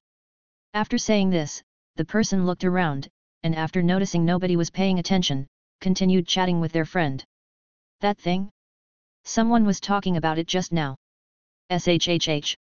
The restaurant owner walked out of the kitchen, put a finger to their lips, and signaled them not to discuss the topic any further. Don't you know that loose lips sink ships? This kind of thing isn't really suitable to be brought up. The crowd was confused. Weren't you happily chatting about this before? Why are you? The owner looked mysterious. I heard something from my uncle's wife's uncle's son. The people lost interest upon hearing this. Every time the owner spoke in this tone, it meant they were about to start boasting. Hey! What do you mean? What I heard this time is really important news, the owner said, getting anxious. Seeing that they were serious, people's curiosity was piqued. Then tell us. The Marine headquarters is sending someone to inspect the South Sea. The owner said, Colonel Charlie is spending money to grease the wheels, hoping to get through this inspection smoothly. TCH. The restaurant was filled with booze. Inspections like this happened once or twice every year, everyone knew about it, yet the owner was making it sound so mysterious. If you keep this up, we won't come here to eat anymore, a customer who was familiar with the owner joked. The owner's eyes darted around. Originally, they just wanted to use the events happening on the Marine side to stop these customers from talking about those sensitive topics, but now they felt a bit unconvinced. Their eyes widened. Don't rush, I haven't finished speaking yet. According to the information I received, the missing people are suspected of being sent to the east. Jin An's eyes narrowed. This matter was interesting, a serial kidnapping case. Then, he took out the money for the meal from his pocket and placed it under the bowl, slowly leaving the restaurant. Based on what he learned today, the entire island's marine force was in cahoots. Their main goal right now was to safely pass this inspection and hand in a report that would satisfy the higher-ups. They didn't want any unfavorable comments to appear and had been controlling public opinion these past few days. The owner from just now was an example. Those people also knew that if any mistakes were made, they would, at best, lose their uniforms, and at worst, lose their heads. Most of them would be implicated and imprisoned. What the island's Marines didn't know was that he was also secretly acting during this inspection. He also didn't know if there were any upright Marines on the island. He was completely unfamiliar with this place, and he could only try to find the answers bit by bit. The east side of this island. What's there? Jinan rubbed his forehead, deciding to go there first to take a look. On the east side of the island, Jinan circled around twice, but didn't find anything unusual. This seemed to be a slum. The clothes on people's bodies were patched up, they looked listless, and their eyes were somewhat vacant. Is it hidden well, or is that information wrong? Moreover, this place is really strange. There seemed to be many pedestrians on the street, but there was always a sense of disharmony. Right. In the places he passed, people's eyes revealed numbness, as if they had been stimulated by something. Who are you? I've been following you for a while. A young marine walked in front of Jinan, pointing his sword at him, his eyes filled with hostility. The scene of the two confronting each other was seen by the passers-by. Upon seeing the clothes worn by the young man, they pretended not to see anything, quickly averting their gaze and continuing with their own affairs. They knew that people wearing these clothes would only bring them misfortune. The young marine clearly felt those gazes, his body trembled slightly, lowered his head, and didn't dare to look at those people. He adjusted his breathing, trying to calm his mood. Answer me quickly. Jinan ignored the young marine's words, took a step, appeared behind him, and gently patted the boy's shoulder. Are you the marine in charge of this area? He liked this boy's character, firm and pure, revealing a kind of foolishness. He dared to rush forward without even knowing the opponent's strength. Just like a student who hasn't been exposed to society, full of curiosity about everything, and a passion that hasn't been worn down. I asked you first. The young marine didn't even see the other party's movements, and fear slowly rose in his heart. But he still didn't choose to back down, turning his neck to the right, his eyes fixed on the man behind him. Looking at the boy's earnest gaze, I'm just a merchant passing by here, doing market research. Jinan was indeed a merchant, and he was also passing by this island to investigate, so these words were indeed true. The young marine looked at the hand on his shoulder, with an expression that said, Are you kidding me? Cough. Jinan coughed lightly. You know that pirates are rampant in this world, and you must have a skill to survive. The boy thought for a while, revealing a look of realization. So that's how it is. Seeing that the boy was so easily fooled, Jinan himself couldn't believe it. Was this kid missing a screw in his brain?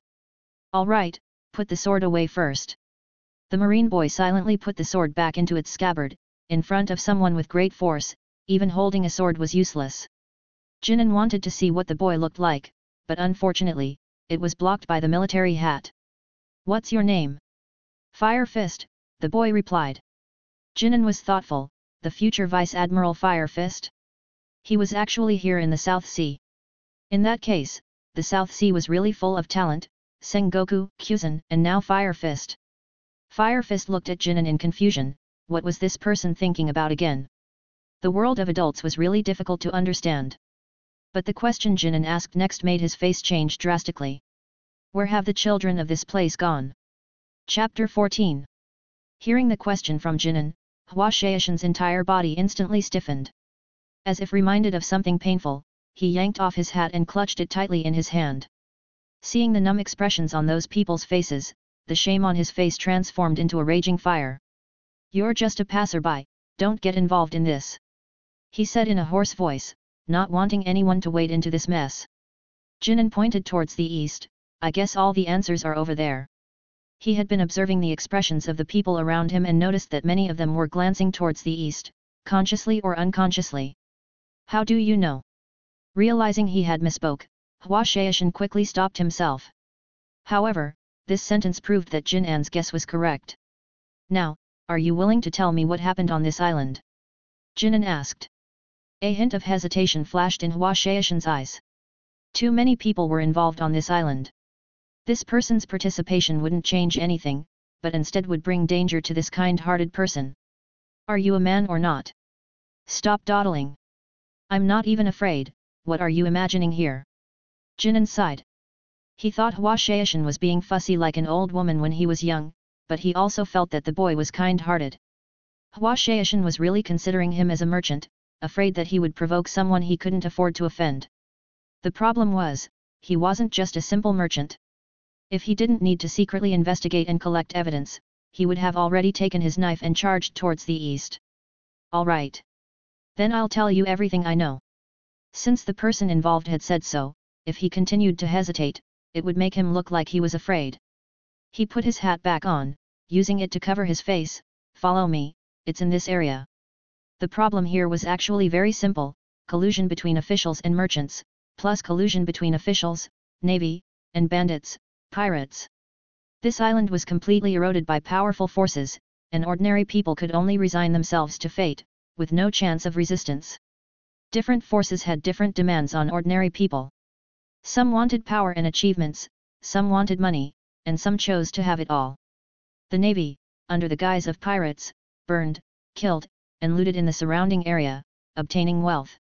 Then they sent a team of navy soldiers, under the banner of clearing out pirates, killing innocent people and claiming credit, in exchange for a future.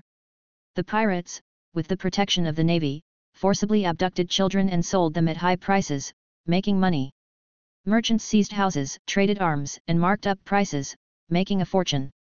And the east side was the pirates' lair. Help! A heart-wrenching scream came from a distance.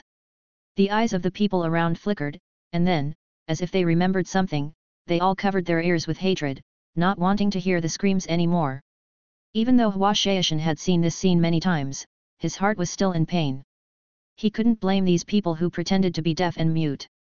Because they had all experienced this kind of thing, their families had all been taken away. Stay here, I'll be right back. Hua Shaishan drew his knife and said to Jinan next to him, then ran off. The direction he went was the direction of the girl's cry for help. Of course, Jinan wouldn't listen to Hua Shaishan's arrangement.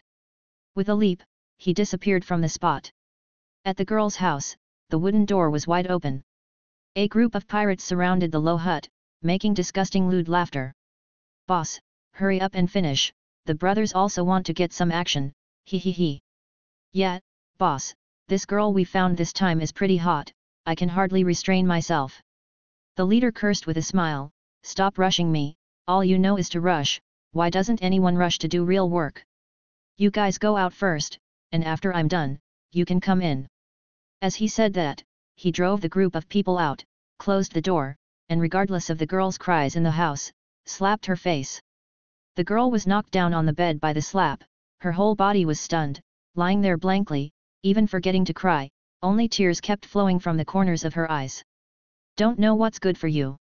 The man spat, ignoring the girl's reaction, and prepared to take off his clothes directly. Knock knock knock. A gentle knock sounded.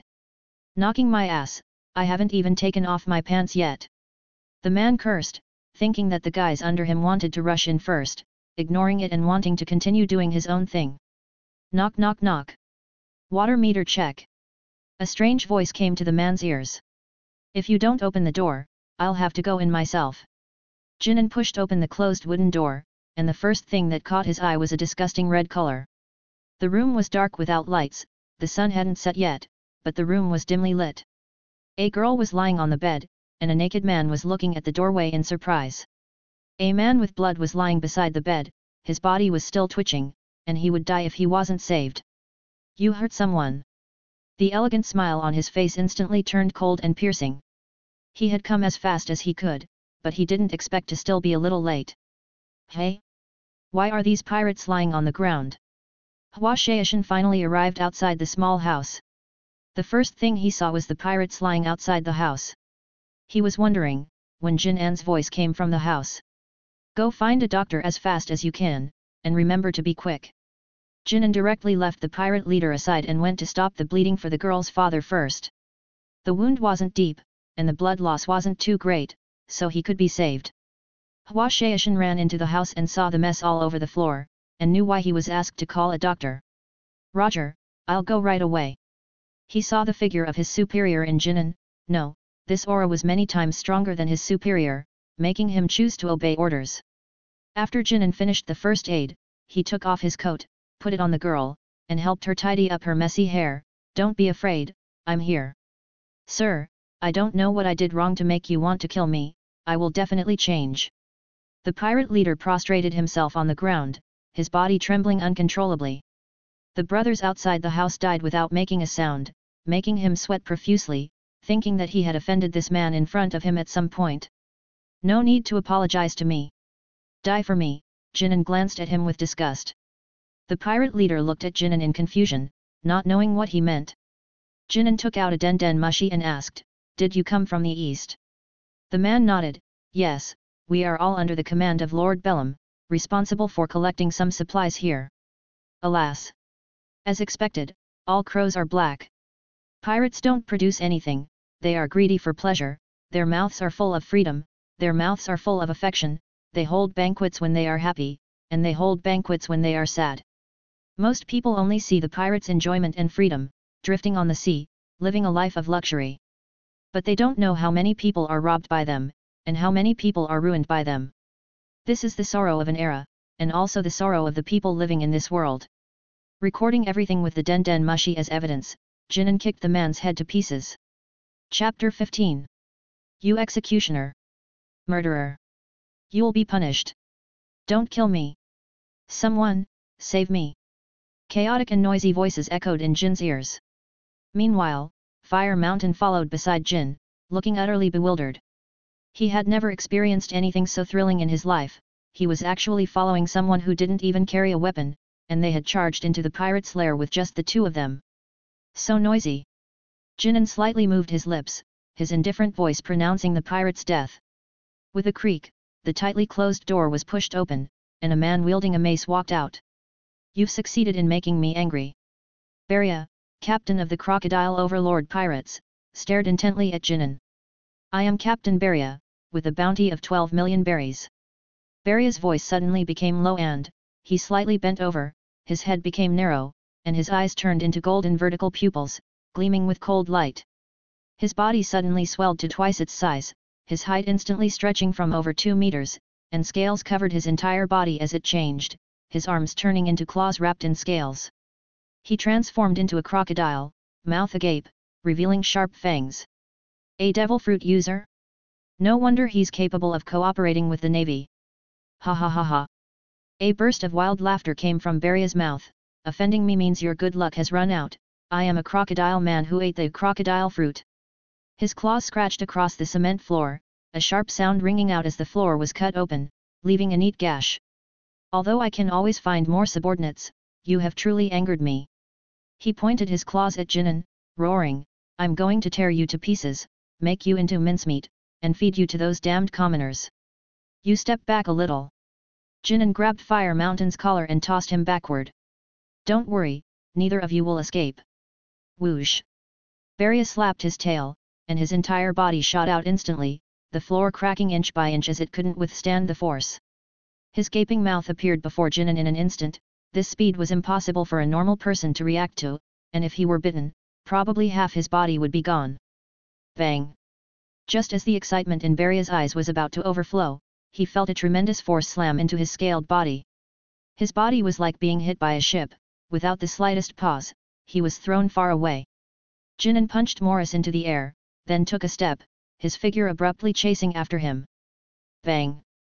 Bang! Bang! Jinan used only his simple and unadorned fists, punching the scales one after another, scales that should have been impenetrable even to bullets. They had long since peeled off his body because they couldn't withstand the force. Is that all you've got? Looking at Beria, whose breath was growing weaker and weaker, Jinan's eyes showed neither joy nor sorrow, and the corners of his mouth turned up, revealing a chilling smile. Weren't you quite arrogant just now? Keep shouting, I'll send you down to meet your great-grandmother now. Each word represented a fist smashing into him, turning that hard body into something like mud. Beria twisted his body, struggling desperately, but no matter how hard he tried, he couldn't shake Jinan's body, his strength was like hitting cotton, completely ineffective. He collapsed, his once invincible ability was completely useless in front of this person. Can you imagine it? He was peacefully staying in his room, drinking from a large bowl and eating large chunks of meat when suddenly someone came knocking on his door. Was there still justice? Was there still law? Most importantly, he couldn't beat him. Why did it turn out like this? He looked at Jinan, but saw that Jinan's face was expressionless. It seemed that in that person's eyes, he was just a speck of dust, unable to shake a mountain. And in the pirate's eyes, their captain was like a wooden man, motionless, allowing that executioner to strike him. Da-da-da! Protect the captain! The pirates, who had been ignored by Jinan, raised their guns again and fired at Jinan. Useless! Clang clang clang clang! Fire Mountain raised his sword, using a shave to block directly in front of Jinan, not allowing these pirates to interfere with him. Your opponent is me. As long as I'm standing here, you won't even think about getting past. Fire Mountain had resented these damned pirates for a long time. This time, he was enjoying his revenge, and he was extremely happy. Even if he died here, he would die in a worthy cause. Just as Fire Mountain was full of lofty aspirations, a hand pushed him aside. Kid, you move aside first. Jinan, carrying a pile of mud like Beria in his hand, walked in front of Fire Mountain. It's over? Fire Mountain looked bewildered. That was a devil fruit ability user, a big shot that so many people yearned for but couldn't reach, and from beginning to end, it hadn't even been a minute. Moreover, his impassioned words hadn't been finished, and it was very uncomfortable to be stifled like that. Fire Mountain felt a little broken, but, more than that, he was impressed. He hoped that one day he could reach this level.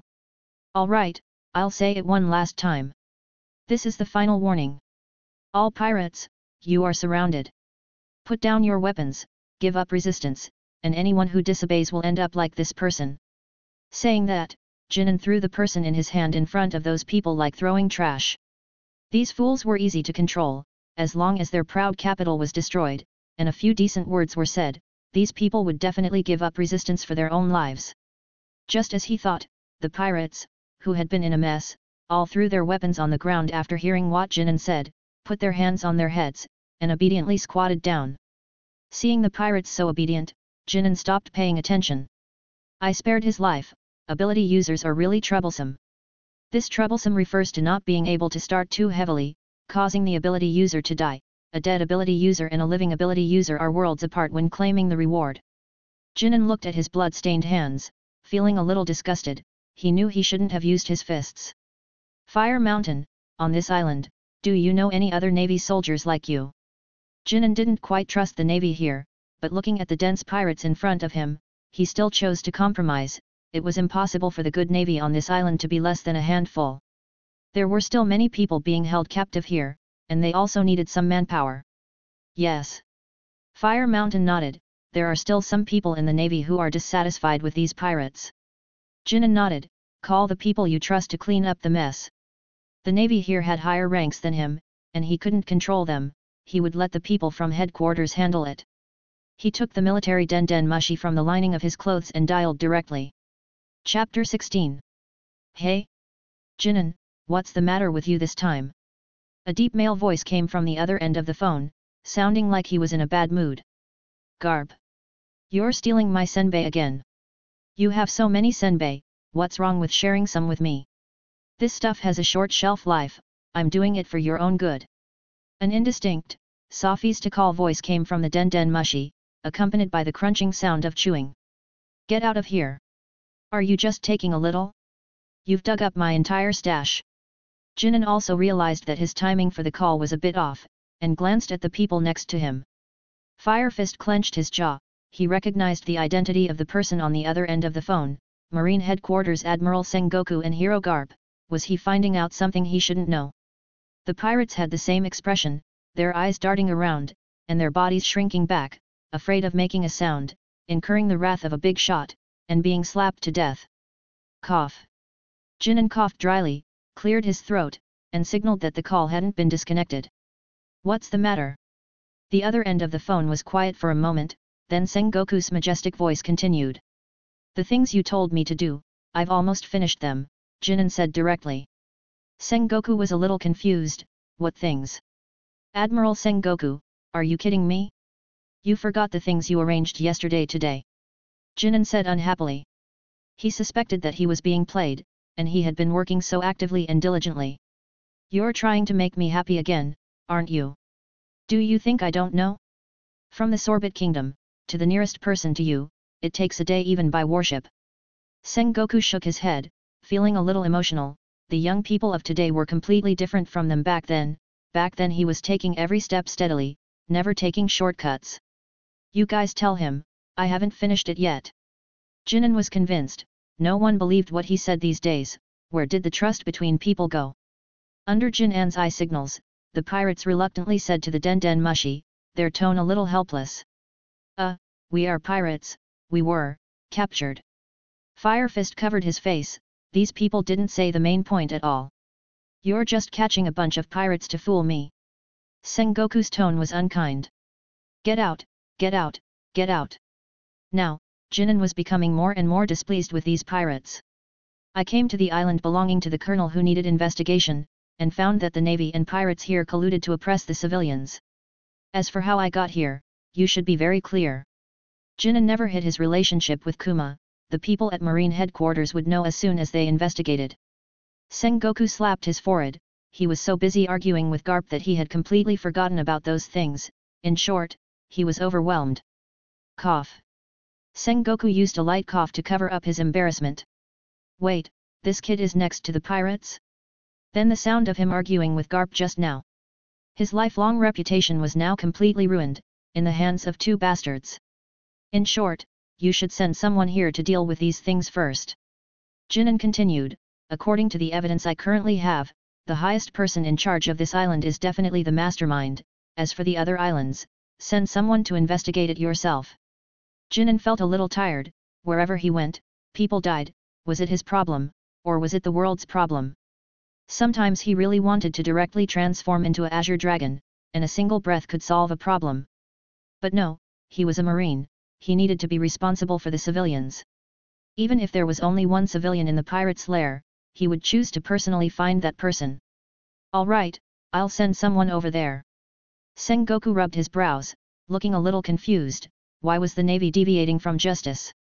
Since the establishment of the Rocks Pirates, the world had become more and more chaotic, making them, the high-level marines, feel powerless. Did the people below really put their hearts into doing the orders they issued?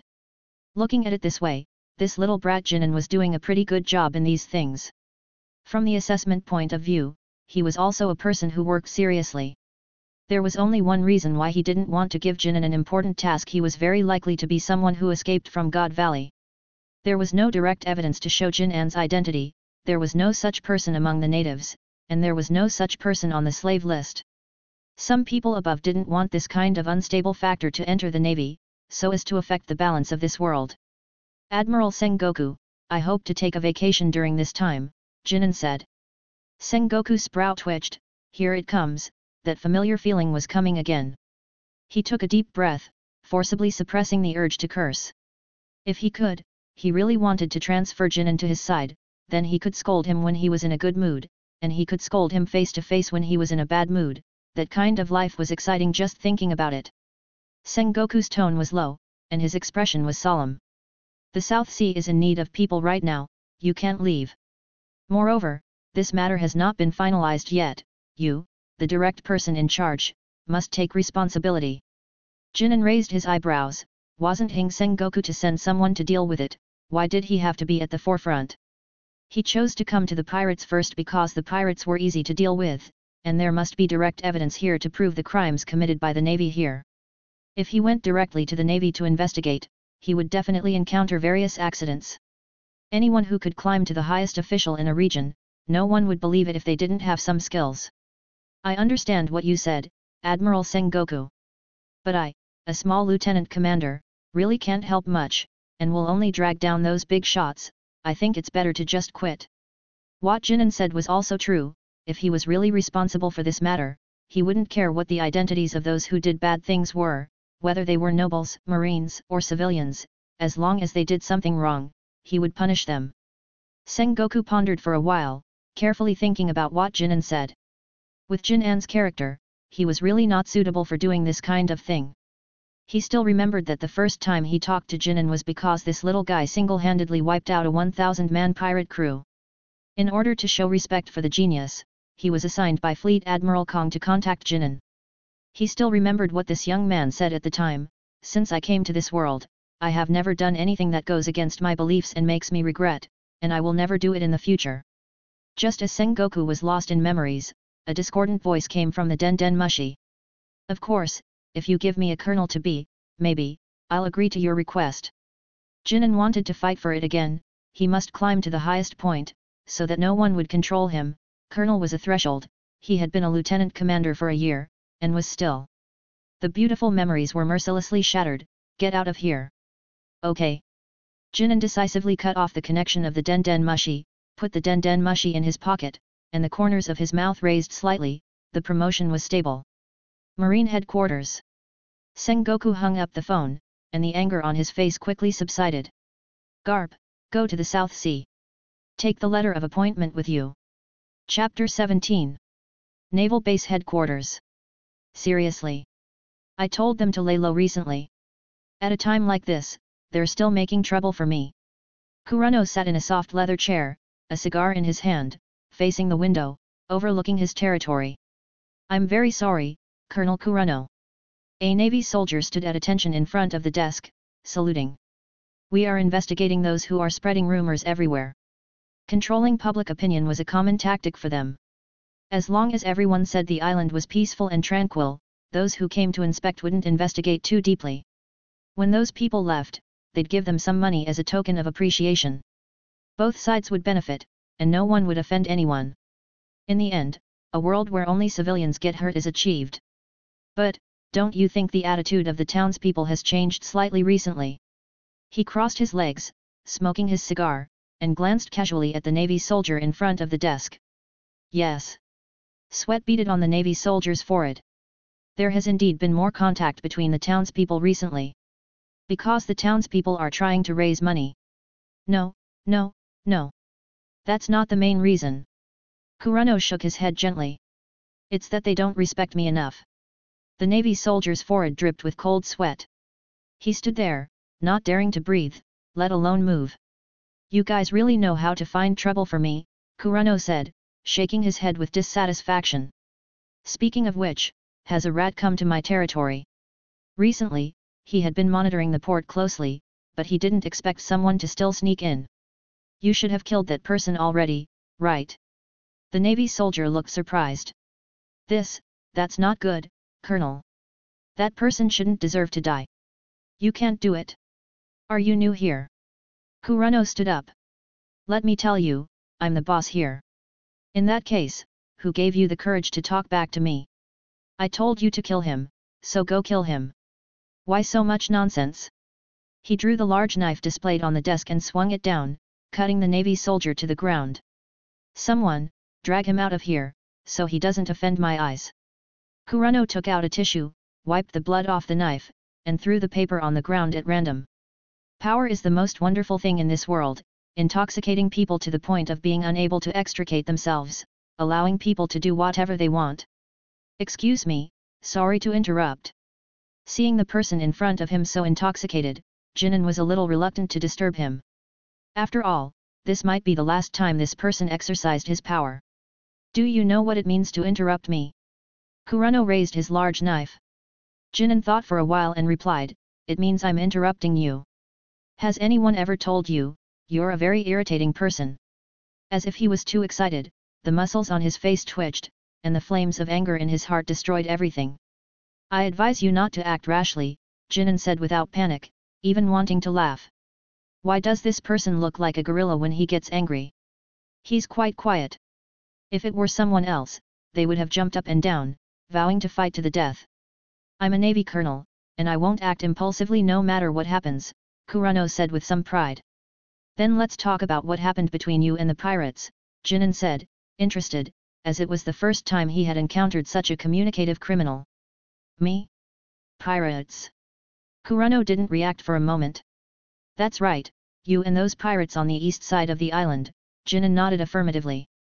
A win-win cooperative relationship, Kurano said bluntly. He didn't panic at all, having long recognized that the person in front of him was the rat he had observed earlier. This was his territory, and no one could leave without his order. I think you're too confident, Jinan said, spinning the key in his hand. I guess this is the key to your safe. I'd like to see what you've been keeping. The Navy is responsible for defending peace. You've become a colonel. There should be medals you've received over the years inside. Jinan laughed and went straight to the safe with the key. Kurano frowned. Although he was confident that he could control the people in the room, he didn't want anyone to see what was in the safe. Friend, don't be impatient. Let me show you something good first. Bang! Before he could finish speaking, he pulled the trigger of the gun in his hand. Looking at the fallen Jinan, he showed a disdainful smile. Someone like you is trying to learn from special agents. Strange, why hasn't anyone come to move the body after so long? These guys are getting more and more presumptuous. He opened the office door and walked out. Strangely, the corridor was still very quiet, as if he was the only person left in the entire building. Wow! You're really rich. Suddenly, there was a sound of rummaging through boxes in the office. Kurano hurried back and was stunned when he saw the person inside. How are you still alive? Jinan took out a deformed bullet. Oh, this thing is of poor quality. I didn't feel anything when it hit me. He wiped it, and threw it away casually. You have to be careful. I didn't control my strength. Whoosh! An unusual sound was made as the bullet whizzed past Kurano's ear. Kurano reached out and gently brushed his cheek. The blood on his finger was particularly glaring. Clearly, he was no match for this young man. If the other party wanted to kill him, a single finger would be enough. He panicked and cried out, "Who are you? With your strength, you came just to make fun of me." Jinan smiled. You think too highly of yourself. Not many people are as narcissistic as you. Going to prison should bring a lot of laughter to your inmates. Kurano's face turned pale with anger. He took a deep breath, his teeth almost breaking. When had he ever been played like this? The person in front of him didn't take him seriously at all. All of these things were obtained legally. To deal with inspections, he had already legalized most of his assets. He had nothing to fear if they found fault in this regard. I just praised you for being rich. I didn't say your money was ill-gotten. Why are you in such a hurry? Besides, I already have your evidence of crimes in my hands. Kurano asked in confusion, then why are you here? If you have something that can prove my crimes, wouldn't it be enough to report it directly? Because I want to borrow your base to wait for someone. When that person arrives on this island, the first step is to come here. It's much more convenient to wait here. Anyway, you have nothing to do, so why not wait with me? When the time comes, I'll see you off. Those in the Navy who can uphold justice are worthy of admiration. But there are many people like Kurano. Desire will make people give up many things until they are blinded. Chapter 18. Thump. Thump. Thump. Dense and orderly footsteps echoed. Ha ha ha ha. A cynical laugh reverberated through the street. Vice Admiral Garp. Slow down. This mission is simple, there's no need to rush so much. His subordinates, already left far behind, voiced their complaints. They couldn't understand why their vice admiral had suddenly changed his personality. He used to be lazy and unhurried, but today he was acting completely out of character, rushing ahead. You wouldn't understand. It's rare to find a kindred spirit. Garp's heart was filled with irrepressible excitement. That kid, Jinan, really suited his taste. He was already imagining partnering with that kid in the future, going to Sengoku to freeload meals together, and then infuriating Sengoku to the point of his beard bristling and eyes widening. The thought was incredibly amusing. Still the same branch office. Jinan had already taken over the office for his own use, while the colonel was assigned to another room. It was a classic case of the cuckoo occupying the magpie's nest. He lay on the genuine leather chair like a salted fish, his eyes slightly closed. Major Jinan, the pirates have all been taken into custody. Fire Fist respectfully reported. When he learned Jinan's identity, he was incredibly excited. This man was the idol of all the Marines in the South Blue, without exception. Many people had heard of Jinan's deeds and were inspired to join the Marines with unwavering determination. Unfortunately, things didn't go as planned. There were few people like Jinan in the Marines. Most people only cared about their own interests and didn't care about the life or death of others. But the other criminals are not cooperating. Fire Fist was a little angry. It was clear that those people had committed crimes, but they were still so bossy and didn't take the Marines seriously at all. You're talking about those nobles, right? Jinan could guess who wasn't cooperating with his toes. The nobles in this world were just that lawless. Don't bother with them. Lock them up directly, and release them after they've atoned for their sins. If anything happens, I'll take responsibility. The only way to deal with these people was to be even more ruthless than them. Once they knew fear, they would behave. It seems the people sent by headquarters have arrived. Suddenly, Jinan noticed something. A cold and stern face revealed a smile, and he got up and walked towards the office door. Major Jinan. Fire Fist's expression changed slightly. Let's go out and greet them. The people we've been waiting for have arrived. Garp outside the door raised an eyebrow. This little guy had pretty good perception. It seemed Sengoku was right, he was indeed a promising talent. I didn't expect Vice Admiral Garp to come in person. What an honor. Jinan was also a little surprised. He originally thought the headquarters would send a rear admiral at most, but he didn't expect this great god to come. Since Garp defeated Rocks in God Valley 4 years ago in partnership with Roger, his fame had soared. He was worshipped by countless Marines and was crowned with the title of Marine Hero. Jinan didn't expect his first meeting with this great figure to be in this situation. Garp reached out and shook Jinan's hand. I've been hearing Sengoku mention you, saying that a very promising newcomer has appeared in their South Blue. Now that I see you, Sengoku was indeed right. Jinan was neither flattered nor alarmed, the superiors are too kind. I'm still far from it. He had climbed to this position step by step from the grassroots level, and he had seen too many such scenes. Now, using what he had learned was not awkward at all. I heard you have some friends whose strength is also very good. When will you invite them to join the Marines? Garp really hoped to enhance the strength of the Marines. Although he also hated some people within the Marines, he still wanted the Marines to replenish some fresh blood. His strength had long exceeded that of a general, but he had been unwilling to increase his military rank because he looked down on those people in the world government and didn't want to sell his life for those scum. Jinan's eyes flashed, knowing that Garp was talking about Kuma and the others. That depends on what they think. Besides, they are not adults yet. It's not too late to consider these things when they come of age. To him, Kuma and the others were his friends, and everyone had the right to choose their own life. Others didn't need to interfere. Is that so? Then let's talk about it later. Garp didn't care and laughed heartily. Jinan nodded and then said, Vice Admiral Garp must have other things to do this time. Ha ha ha, look at my memory. Garp's face changed, and he suddenly became serious. By order of Marine Headquarters Admiral Sengoku, Major Jinan, listen to the order. Jinan stood at attention and saluted, yes, sir. After discussion by the headquarters, Major Jinan is now promoted to the rank of Marine Colonel and will be in charge of South Blue affairs. This appointment was completely beyond Jinan's expectations. He originally thought that with Sengoku's personality, giving him a promotion would be the most he would do, but he didn't expect to add something even better. Congratulations, kid. Garp patted Jinan on the shoulder and encouraged him, you have to work hard in the future and do more good things for the people of the South Blue. No problem, I guarantee to make the South Blue the best sea area. Jinan looked confident. He not only wanted to make the South Blue suitable for living, but also wanted to make pirates never dare to set foot in this sea area.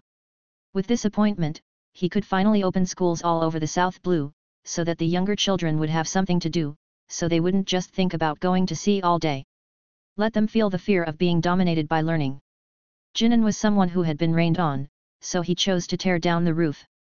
Suddenly, Garp quietly approached Jinan, whispering in his ear, kid, when you get to Marineford in the future, I'll take you to Sengoku to get revenge. Jinan didn't know whether to laugh or cry. He didn't expect that he would be seen in such a way in Garp's eyes. Vice Admiral Garp, it's better not to mention this kind of thing again. Admiral Sengoku is not easy either. Garp was a little suspicious, I saw it last time. Sengoku was on the phone with you, and suddenly his face turned red and his neck became thick. Don't tell me you didn't do it. Jinan stiffened his neck, I was arguing with reason and fully exchanging opinions with Admiral Sengoku. An occasional little excitement is also very normal. Is that so? Garp was still a little suspicious. I also said that we would go to eat senbei together next time, but you kid didn't give me any support. Garp muttered. Forget it, let's not talk about these things. Garp changed the subject, hand the navy and nobles over to me to take away, and just shoot the other pirates. Ah! Jinan was a little unable to keep up with Garp's train of thought, but he quickly reacted.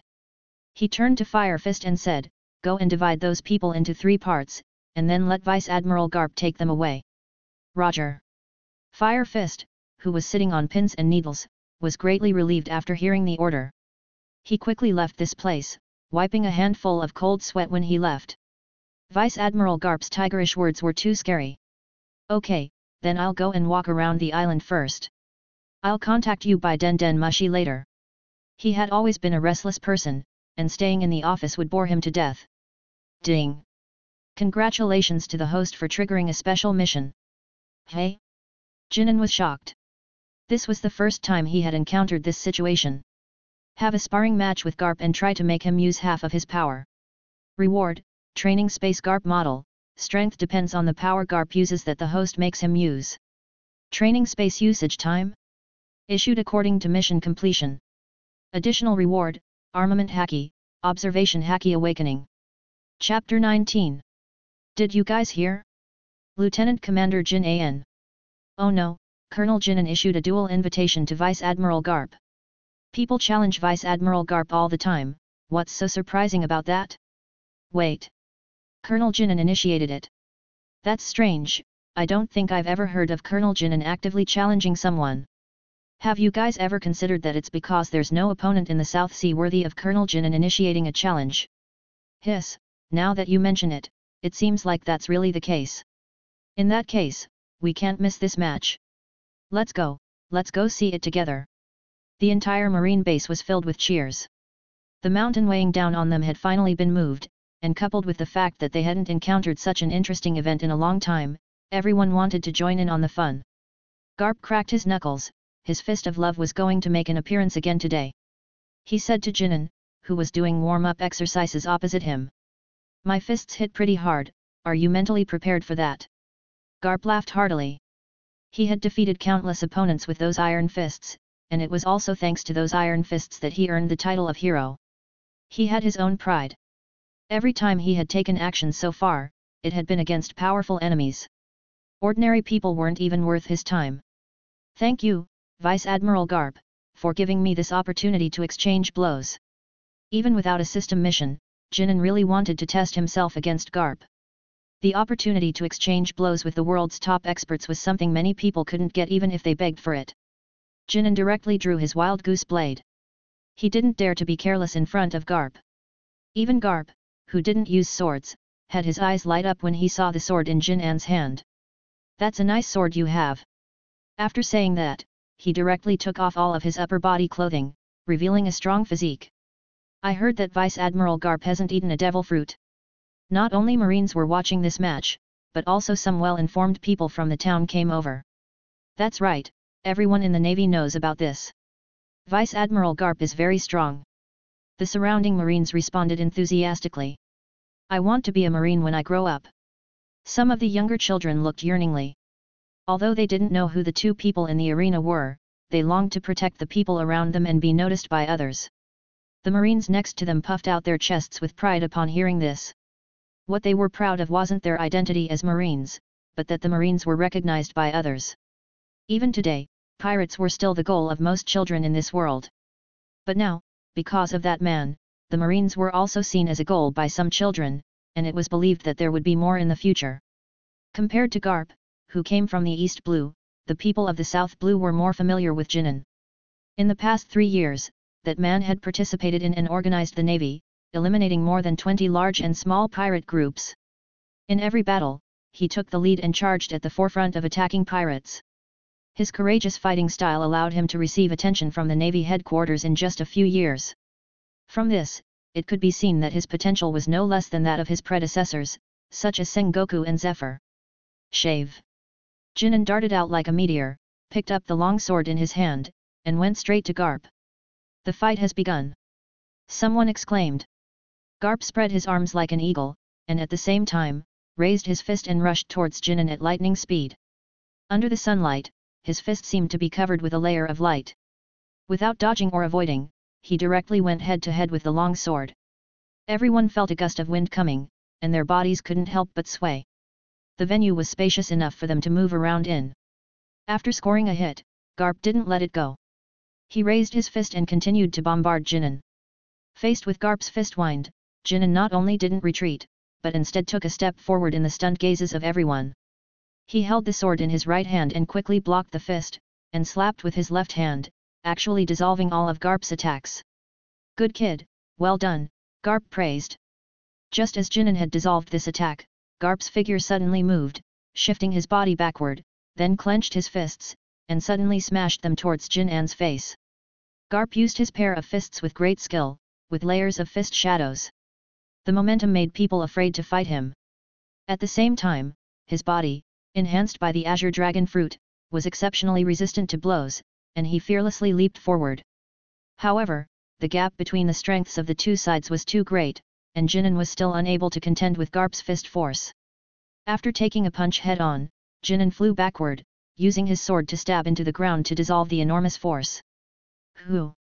Breathing out a mouthful of air, Jinan understood the power of Garp's iron fist, but this instead aroused his competitive spirit. The most enjoyable battles between men were still hand-to-hand combat. Crackling! Jinan's expression became serious, his fists clenched, and a surge of energy was brewing within his body. Not bad. Garp stood quietly to the side, watching Jinan accumulate power, and praised him. They were just sparring, and it was understandable to wait for the other party to use their full strength. Boom! Suddenly, the ground beneath Jinan's feet cracked, and it continued to expand outward. A stream of cyan gas gently swirled around his body. This was his strongest state in human form. This kid actually contains this kind of energy in his body. Garp was shocked by the power that erupted from Jinan's body, and then a hint of fighting spirit rose in his eyes. Pa-jun slash! The cyan gas was wrapped around the long sword, and then, a slash was unleashed. Whoosh! All eyes were now focused on the slash that Jinan unleashed, and this time, they seemed to hear the sound of a dragon's roar accompanying it. Crack! The glass on the doors and windows of the base shattered at this moment and scattered on the ground. Garp's fist looked simple and unadorned, but it contained the power to shatter boulders. There was no fluctuation in his eyes, and his fist went straight to Jinan's abdomen. One of the two attacks had great momentum, and the other was simple and unadorned. Boom! The sword energy and the fist accurately hit the opponent's body at the same time, making a huge roar. The sound was deafening. Jinan's sword stopped on Garp's skin, which was covered in haki, unable to cause damage. Unlike Garp's nonchalance, Jinan was like a shrimp out of water, trembling and falling to the ground, his body bent at 90 degrees to reduce the pain in his stomach. Oops! Garp exclaimed, I got too excited and used too much force. Looking at Jinan's condition, he knelt down on one knee reproachfully and checked Jinan's physical condition. I'm fine. Jinan said in a trembling voice, with a trace of blood silently flowing from the corner of his mouth. In his heart, he was extremely bitter. It's over, this time I've lost a lot of face. Wow oh. When the battle came to an end, a burst of loud applause and cheers rang out throughout the venue. Now they could understand how terrifying the strength of the marine officers was. Ordinary people can only judge the strength of their strength by the damage caused by the battle. Moreover, this was when they didn't use their full strength. Ding! Congratulations to the host for completing the mission. Chapter 20. Right at the moment of receiving the reward, Jinan felt his perception ability seemed to have become stronger. He could easily perceive every move of the people on the square. It seems you have awakened a new ability. Garp exclaimed in admiration. As it stood, this kid was unbelievably talented. Only in his 20s, yet already at this level, his future was truly promising. After resting for a while, Jinan felt the pain in his abdomen lessen, and he wanted to try to stand up. Seeing that he wasn't in any serious trouble, Garp also stood up and extended a hand to Jinan. Without hesitation, he grasped the hand, and then, with Garp's pull, he stood up. Jinan looked at Garp, a smile appearing on his face. If there's a chance next time, I'll ask you for guidance again. Through this exchange, Jinan realized that he was still far from the top experts of this world. Fighting with experts is one of the best ways to improve. Another way to improve faster is through life and death battles. There is great terror between life and death, and if you can overcome it, you can advance rapidly. Keep working hard, Jinan. You now have the strength to roam the seas, but you must remember that there is always someone better. You just grasped haki, right? If you go to the marine headquarters, you can find Zifa. He has a unique understanding of haki. Work hard to train this power, it will take you further. When that time comes, you will truly be able to step onto the stage of this world. As for the elusive conqueror's haki, only Sengoku in the entire navy has awakened that power. However, there was still a hint of anticipation in Garp's eyes. Maybe this little guy could do it too. Jinan was happy to receive Garp's message, but if he had a girl's concern right now, he felt he would be even better. Garp sneezed beside him. Is Sengoku thinking about me again? He scratched his head and put these things behind him. Captain Jinan, you are really amazing. Looking at Jinan walking to the edge of the field, Fire Fist laughed and gave him a thumbs up. People in the Navy were very clear about Carp's strength, and they would naturally give the greatest praise to Jinan, who could fight Carp. I thank you. Jinan rolled his eyes while rubbing his stomach and sighed as he looked at Fire Fist, who never opened his eyes. He transmigrated too early. There were many things he didn't know during this period, and most of his acquaintances hadn't been born yet. This is really too painful. Kid, do you still want to set up the base in the Sorbet Kingdom? Carp asked after thinking about it. Jinan nodded without thinking, of course, that's the place I'm most familiar with. Moreover, most of his industries were in that place. Carp reminded, but the Sorbet Kingdom marine base doesn't seem to be as big as this one. It doesn't matter, I'll just expand it myself when the time comes, and I think the current size is enough. Jinan didn't care. There was no need to put so much thought into the workplace. Carp didn't say anything more. You rest first, I'll arrange for someone to send the prisoners away. Saying that, he slowly walked away amidst the cheers of the people. Jinan looked at the devastated training ground. It should cost a lot of money to repair this, right? Report, Captain, it will cost about hundreds of thousands of berries to repair it. A marine in the base replied. He and Carp damaged it, wouldn't they have to pay for the repairs? Turning his head to look at where Carp disappeared, Carp wouldn't have run so fast because of this, right? Naval Base Conference Room. This is the place where the Navy goes most often, and all matters, large and small, are finalized here. So this is considered a relatively important place, and ordinary people cannot enter here. In this hall, a group of Marines sat around a table. Sitting at the head was naturally Jinan, who had just become a Marine captain, and beside him were people with a certain weight in the South Sea. The atmosphere in the conference room was not good, and some people wearing coats were glaring at Jinan, who was sitting at the head. Many people who couldn't get on the table looked at the not-so-good atmosphere and chose to stand quietly on the side. When did the South Sea become like this? Even a young brat can ride on our heads. A Marine captain's opening remark provoked some people to glare angrily.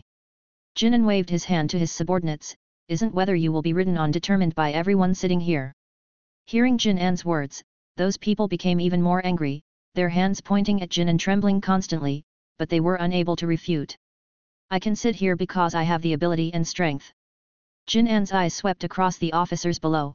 Anyone who is not convinced can stand up and speak. These people below all knew about the sparring match between this young man and Carp, so naturally they didn't dare to stand up. Where is the person who spoke earlier? Why don't you stand up? Jinan said lightly. Captain Jinan, I was impulsive. The captain who had just ridiculed Jinan took a deep breath and said in a low voice. He had indeed been inconsiderate before, which led to him being dealt with by Jinan as a scapegoat. Although he was still unconvinced in his heart, he could only lower his head. The pirate world is, in the end, about strength. Since you can't beat them, then you can only choose to swallow your anger, which is better than losing your life. We were indeed a little impulsive. Someone came out to be the peacemaker. We were wrong, don't you have any faults? It takes two to tango, aren't you just a little stronger than us? Of course, they only dared to think about these words in their hearts. Then I'll ask again, do you all agree with the things I proposed earlier? Jinan asked, staring at them. We have no objection to opening schools and commercial companies in the South Sea region. Everyone looked at each other and spoke at the same time. But we need to consider the matter of establishing an inspection office. An agency like the inspection office is very detrimental to these local emperors. If this department is suddenly established, their every move will be monitored by this department in the future. They won't be able to do many things, so how will they make money? We are strictly an organization under the jurisdiction of the world government. If you want to suddenly establish a new organization like this, do you need to ask the people above? Now they were in the right, even if they made a fuss in the Holy Land, they believed those people would be on their side. You don't need to worry about that. This organization will be directly under my responsibility, and I will pay for the operating expenses. You only need to execute it. Moreover, this is a notice, not a discussion with you. Jinan slammed the table, directly put on his coat, and didn't bother to continue seeing these people. Chapter 21. In the following month, Jinan became very reclusive. Throughout the entire base, only a few people saw him. He spent all his time cultivating during this month. The simulation space-time he had accumulated was used up long ago. Fortunately, Garp was still on the island slacking off, otherwise he would have taken many detours in his haki training. In addition, he discovered that physical fitness and haki actually have a mutually beneficial effect. With his physique, training armament haki was easier than ordinary people. The stronger the physique, the stronger the body's adaptability to haki. With Garp's explanation, his progress was rapid. In less than a month, Jin An's armament haki had grown several times stronger than before, and the area that haki could cover had also increased a lot. With his current strength, he could withstand a few more moves from Garp. Unfortunately, observation haki didn't increase much, possibly due to his mental strength. And he had no clue about mental strength training, so it could only remain at 59 points. But overall, the harvest this month was not small. On the training ground behind the base, Jinan was lying on the ground, his eyes slightly closed. His clothes were already soaked with sweat, obviously after strenuous exercise. Although his eyes were closed, he was not resting, but mobilizing his mental strength to perceive the surrounding environment. After a month of exploration, he discovered that how far his mental strength could extend was how far his observation haki could detect. The two were closely related. From the frown on Jin An's face, it could be seen that his current mental strength obviously couldn't meet his needs. Jinan opened his eyes and sighed softly, this observation haki can only cover an island, it's too difficult to improve. He remembered Garp telling him some time ago that haki training was a long process, and after haki had been trained to a certain level, other special abilities would evolve. For example, observation haki, it was said that after training to a later stage, one could perceive future events, but he was completely clueless about these things. Garp, who was sitting on a recliner beside him, was already used to Jin An's training. God knows how surprised he was when he first saw Jin An training, he almost blurted out the word pervert. This kid didn't treat himself like a human when he trained. He always chose the most dangerous methods. It was the first time he had seen someone who could be so cruel to himself. Done training? Come over and take a rest. Garp patted the rocking chair placed beside him. He found that there were a lot of good things in the South Sea. The rocking chair under him could be regarded as the most satisfying thing. Lying on it and rocking gently was extremely comfortable. I told you, training should be done in moderation. Overtraining is harmful to your body. Garp sipped the tea in his hand and patiently persuaded Jinan. He had high expectations for Jinan. The navy was not short of combat power now, and he felt that Jinan didn't need to improve his strength so urgently. After Rock's death, the pirate group disintegrated, and all the capable people on the ship left the group and sought their own way out. Currently, the navy is the strongest force in the world, and the pirates are fighting each other for the illusory pirate king. It is true to the saying united is a flame, scattered are stars. If Jinan knew what Garp was thinking, he would definitely complain that there were too many people in the navy with this kind of thinking, so the world was so chaotic. Of course, the world maintaining chaos is what the world government wants to see. They deliberately maintain the balance of the world. The people below fight each other, and they, the high-ranking nobles, can enjoy life without worry, while those civilians have to pay astronomical celestial tribute for their temporary peace for them to play with. Vice Admiral Garp, your strength is no longer afraid of any threats in this world, of course you can choose a comfortable lifestyle. And I am likely to face the threat of death at any time. If I don't work hard, will you support me then? Jinan smiled helplessly at Garp. He had his own understanding of this world. The world would only become more and more chaotic in the future. To ensure that his life is not threatened, like Garp, he can happily slack off. Forget it, do what you think is right. Garp seemed not to have heard the last sentence of Jinan, picked his ears. He still needs to rely on Sengoku's snacks to live, how could he afford to support a living person? However, Jin An's words gave Garp some inspiration. My son, he's about the same age as you, but why does he feel like a blockhead? Jin An's eyes flickered when he heard Garp talk about his children. Monkey D. Dragon was influenced by his father and had hoped to become a righteous marine since he was a child. He is still a passionate young man with a deep expectation for justice. That kid, he's been silent since he was a child, and he can't even find a few friends of his age. I'm really worried. After speaking, he pretended to sigh, like a parent who was working hard for his child. Jinan curled his lips almost imperceptibly. Since he was a child, he hated showing off children the most. He knew your son was very powerful, can this topic be skipped? As far as he knows, Monkey D. Dragon is now about 20 years old, 2 years younger than him, but he is already a Marine Headquarters colonel, and this colonel has no moisture at all, and was achieved with his own sword and gun. So I want to let my family's one learn something from you. After Garp finished speaking, Jin An's mouth was so wide that an egg could be stuffed in it. What's the situation? Let him, who had just become a colonel, be the superior of a big shot who was about to be promoted to commodore. Was Garp not awake, or was he hallucinating from overtraining? Garp waited for a while but still didn't hear Jin An's answer, and was a little strange. This kid wouldn't want to take over his family's brat, would he? I don't seem to have anything to teach him.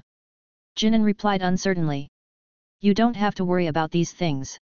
Whether you learn something or not is something that my kid should think about. You just need to teach him well. Garp didn't care. A drop of cold sweat ran down Jin An's forehead. As expected of the ruthless man who entrusted his grandson to bandits to raise, he couldn't refute what he said at all. If you don't speak, I'll take it as you agree. Garp laughed, and immediately made a decision without giving Jinan a chance to refuse. This kid is really hard to fool. Dragon has caused him a lot of trouble during this time. Taking this opportunity to let Dragon come to the South Sea for a period of time is a good choice. Vice Admiral Garp. Jinan realized something was wrong. Ah! This recliner is so comfortable, bring one back for Sengoku when you go back. After drinking the tea, Garp nimbly got up from the recliner, carrying his hands on his back, and left Jin An's side, shaking his head. This is really an old rogue. Looking at the cup without a drop of tea left, Jinan suddenly felt that he was so pure and kind. Chapter 22. Report, Colonel, Vice Admiral Garp has already departed. Huo Xiaoshan is now also a member of Jin An's direct combat force, currently serving as a colonel's assistant, responsible for relaying and summarizing various messages. Understood. Jinan didn't even raise his head, diligently processing the documents on the table. His official duties felt like a prison sentence, constantly dealing with paperwork. What, is there anything else? Seeing that Huo Xiaoshan seemed to have more to say, Jinan asked directly. Nothing major, but Vice Admiral Garp took quite a few things with him on his return journey. Huo Xiaoshan was sweating profusely. It's fine. Garp rarely comes by, so I let him pick some things from the warehouse to take with him. Jinan didn't take it to heart. Garp was a vice admiral, after all, and didn't lack for good things. He probably wouldn't take much. He was generous to his own people, and a little material wealth was nothing. But the Navy warehouse's inventory has been almost entirely moved away by Vice Admiral Garp. Fearing that Jinan wouldn't believe him, he continued, many people on the island saw it. Vice Admiral Garp's doghead ship was almost full. Actually, there wasn't much in the base warehouse to begin with. It had all been squandered by the previous colonel, leaving only some scrap metal with no value. The things Garp took were all delivered by Kuma at Jin An's request, including all the products Jinan had created over the years, originally intended to develop the island's economy. What? Jinan was stunned. The island's warehouse stored Jin An's replacements for the base's old equipment and new office supplies, as well as items for doing business with the island's wealthy residents. Most importantly, it also stored a lot of food.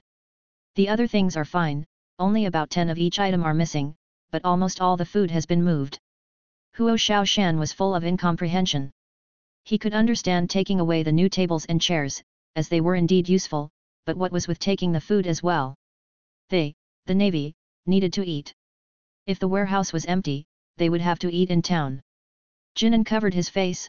Damn, that old geezer really isn't polite. It seemed that the food Jinan had been making lately had made him crave those items. This food was what Jinan had exchanged for seeds from the system store and tried to cultivate in this world. The quantity was still small and couldn't be widely promoted.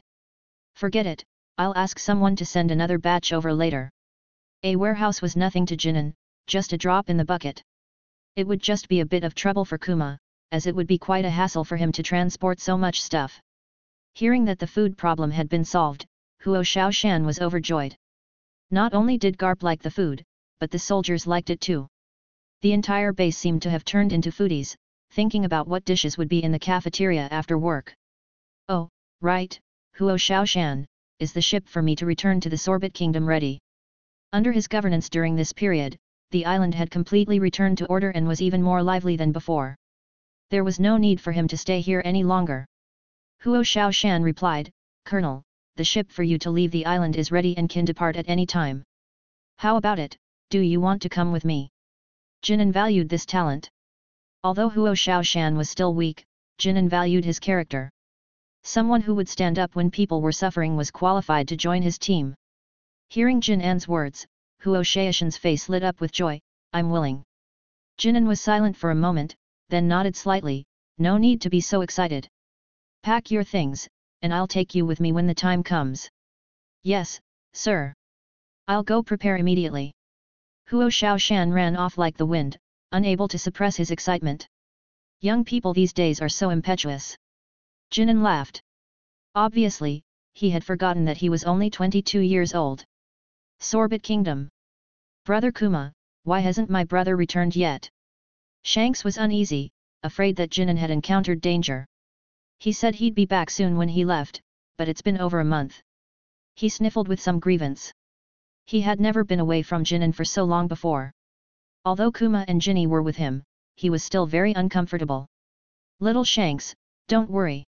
Your brother is very strong, and you've been talking all the time, haven't you? Jinny sighed and comforted him softly. But brother hasn't talked to me for 2 hours. Shanks' tone weakened. Kuma and Jinny exchanged glances, both with a wry smile. They were helpless with Shanks' brother complex. They couldn't imagine that Shanks, who acted like a little adult in front of outsiders, completely changed when it came to his brother's affairs. Even they, who were close to Shanks, couldn't do much to comfort him. Your brother is busy today. He asked me to send some things over for him earlier. Kuma touched Shanks' head. But he said he'd be back soon. We'll go to the port to wait for him with you when the time comes. Shanks was a little skeptical because Kuma had said that half a month ago, and the result. Kuma awkwardly touched his nose. In Shanks' gaze, he also remembered those things, but he really didn't know how to comfort people. And he himself was still a child. Jinny looked at Kuma, whose face was flushed, and felt he was a little cute. Shanks, what Kuma said is true. I heard it too when Jinan called. Just relax, he'll be back soon. On the other side. On the ship heading to Marineford. Vice Admiral Garp, isn't what we're doing a little too much? Garp's adjutant looked at the food piled up on the entire ship. The only remaining conscience in his heart made him uneasy about Jinan. What, don't you like to eat these things? Garp didn't care, picking up a fruit and eating it. The adjutant hesitated for a moment, but ultimately succumbed to the delicious food. I believe that Vice Admiral Garp's actions all have their reasons. Don't eat it all by yourself, share some with us. Watching Garp eat with relish, the unpromising tears of the Marines were about to flow from the corners of their mouths. Garp laughed loudly, the things are all there, do I have to feed you? Long live Vice Admiral Garp! Laughter floated on the sea, while the sea fish were frightened and trembling, not daring to show their heads at all. Chapter 23. Shanks, it's been so long, did you miss your big brother? Jinan smiled and playfully tweaked Shanks' little nose, then placed Shanks on his neck. How could I? You. I didn't miss you. Shanks' face was flushed red as he turned his head to the side, but his heart was filled with joy, which was written all over his face. Oh, is that so? Big brother is so heartbroken. Jinan saw all of Shanks' expressions and pretended to be sad. Hearing Jinan's tone drop, Shanks panicked a little. I missed you a little. Jinny and Kuma looked at the two jokers, finding it both funny and exasperating. One was a tsundere brother complex, and the other was a brother complex who loved to prank. They really were a perfect match. Thank you for taking care of Shanks during this time. Jinan was a little embarrassed. He originally thought he was only going out for an afternoon, but he didn't expect it to drag on until now. Jinny's small face turned serious, and she said in a flat tone, how could we dare not do what Colonel Jinan ordered? Just please comfort the child properly in the future, and don't let him worry about you anymore. Hearing Jinny's tone was a little off, Kuma hurriedly explained, she didn't mean that. Don't be angry at Jinny. Jinan slapped Kuma on the head and laughed loudly, Kuma, Jinny will definitely keep you on a tight leash in the future. As for my strength, you can rest assured. If I can't beat them, I can always run away. They had lived together for so many years, and they were more like family than family. Jinny's words just now were teasing him, her friend, for being so busy with work that he didn't care about his family's feelings.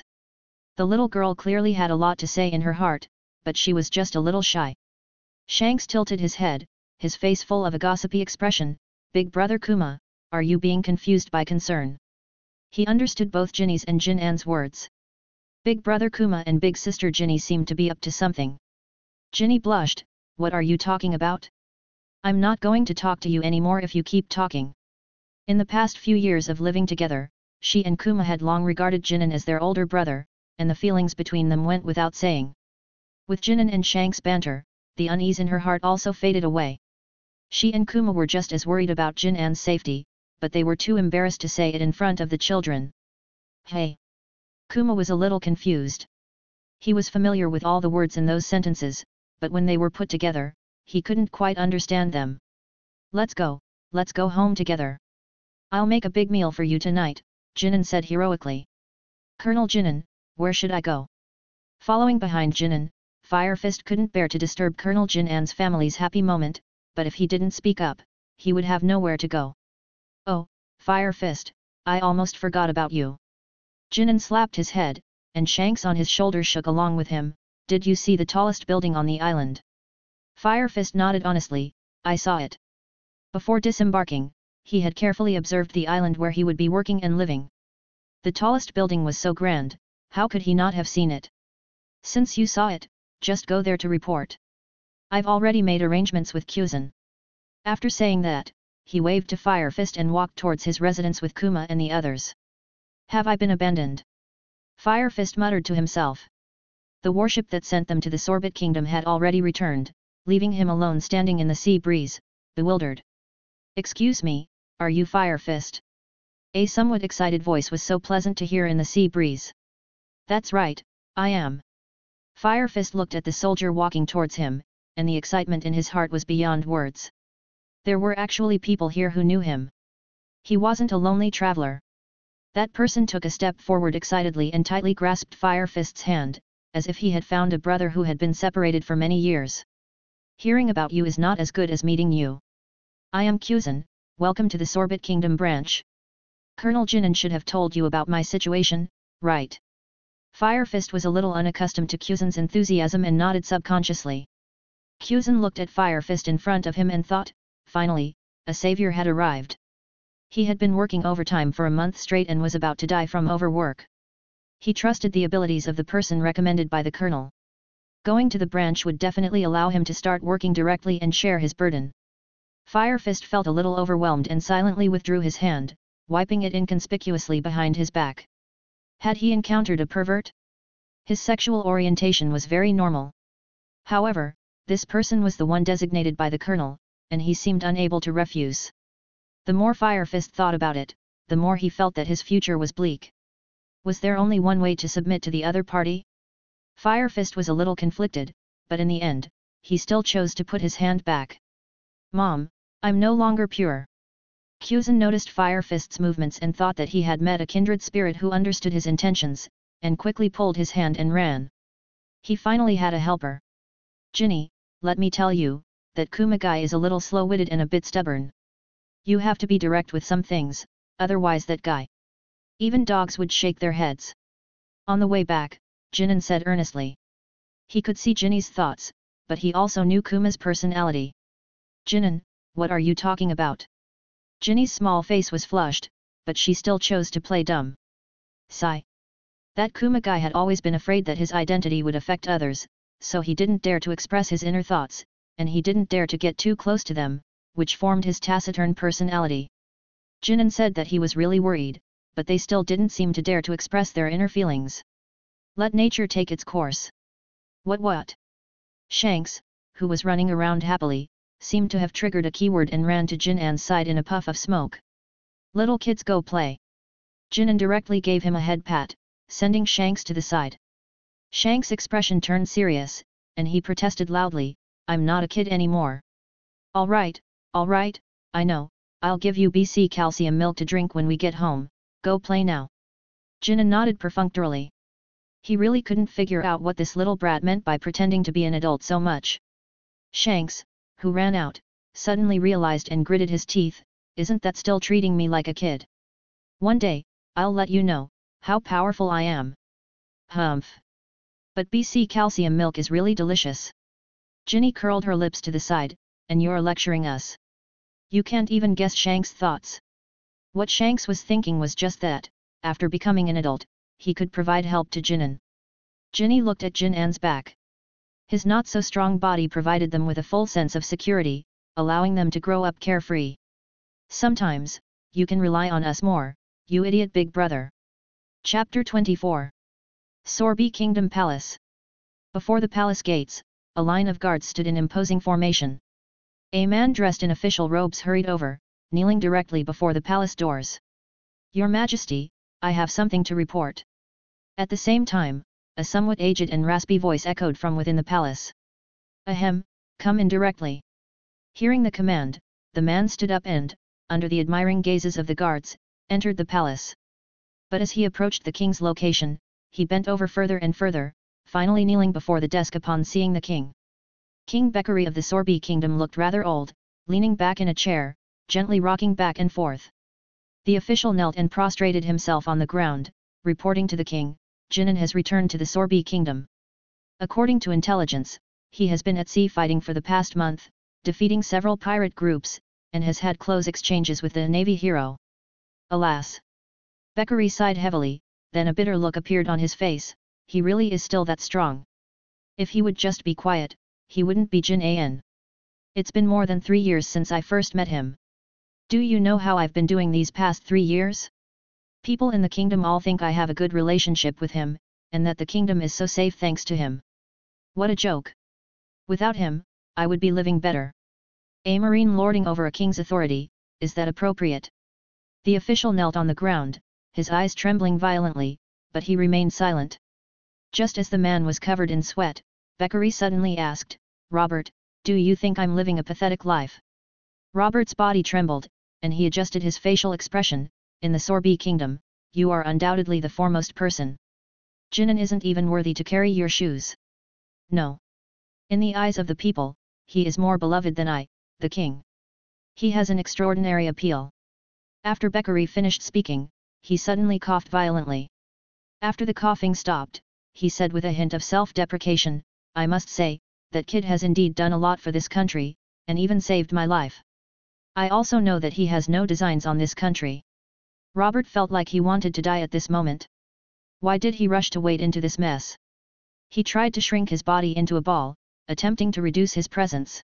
Beccari continued to speak to himself, I haven't treated him badly, but his actions are truly chilling. Prestige is so difficult to obtain, but he obtained it so easily. He cares about the common people, but don't I? Beccari glanced indifferently at Robert, who was huddled in a ball, a hint of disdain flashing in his eyes. It's all because I raised you bunch of useless people, unable to defend against even some trash pirates. After speaking, Beccari's tone became increasingly cold, as if he had turned into a wild beast ready to devour people. Immediately have the Minister of Defense come to see me. Robert raised his head tremblingly, now. Yes, now, immediately, hurry up, and get him here.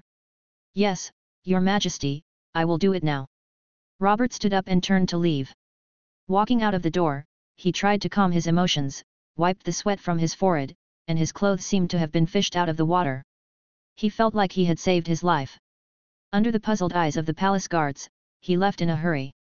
Brother, in the month you've been gone, the atmosphere in the kingdom seems to have changed a bit. After dinner, the 4 of them lay neatly on the sofa, digesting the contents of their stomachs, while a video transponder snail broadcasted the current hot news. Ginny nodded in agreement upon hearing this. The atmosphere had indeed changed somewhat during this period, and the king's side had been making some small moves.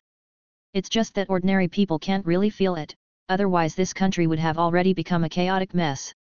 Kuma, on the other hand, just wanted to lie down and be a quiet, handsome man because he had eaten a little too much. He had never been interested in these things. In his subconscious, as long as Ginny and Jinan were there, he only needed to listen to them. Their decisions were always correct. Is that so? I'll go take a look tomorrow. Jinan didn't take it to heart. He was very familiar with this country's king. He knew what the king was going to do as soon as he stuck his butt out. It was probably just a lot of noise and little rain, messing around, then screwing up, and waiting for the navy to clean up the mess.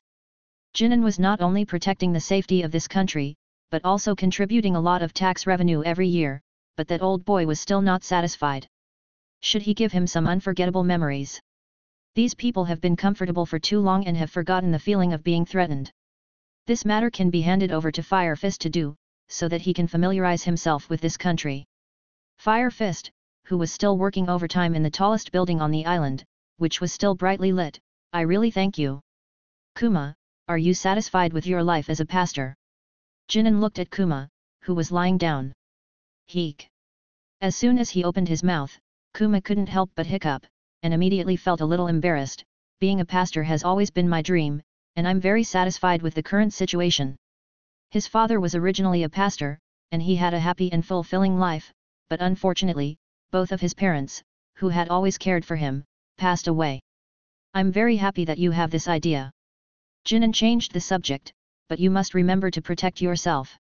Some people are not worth your efforts. After experiencing the God Valley incident, I have understood what you are saying.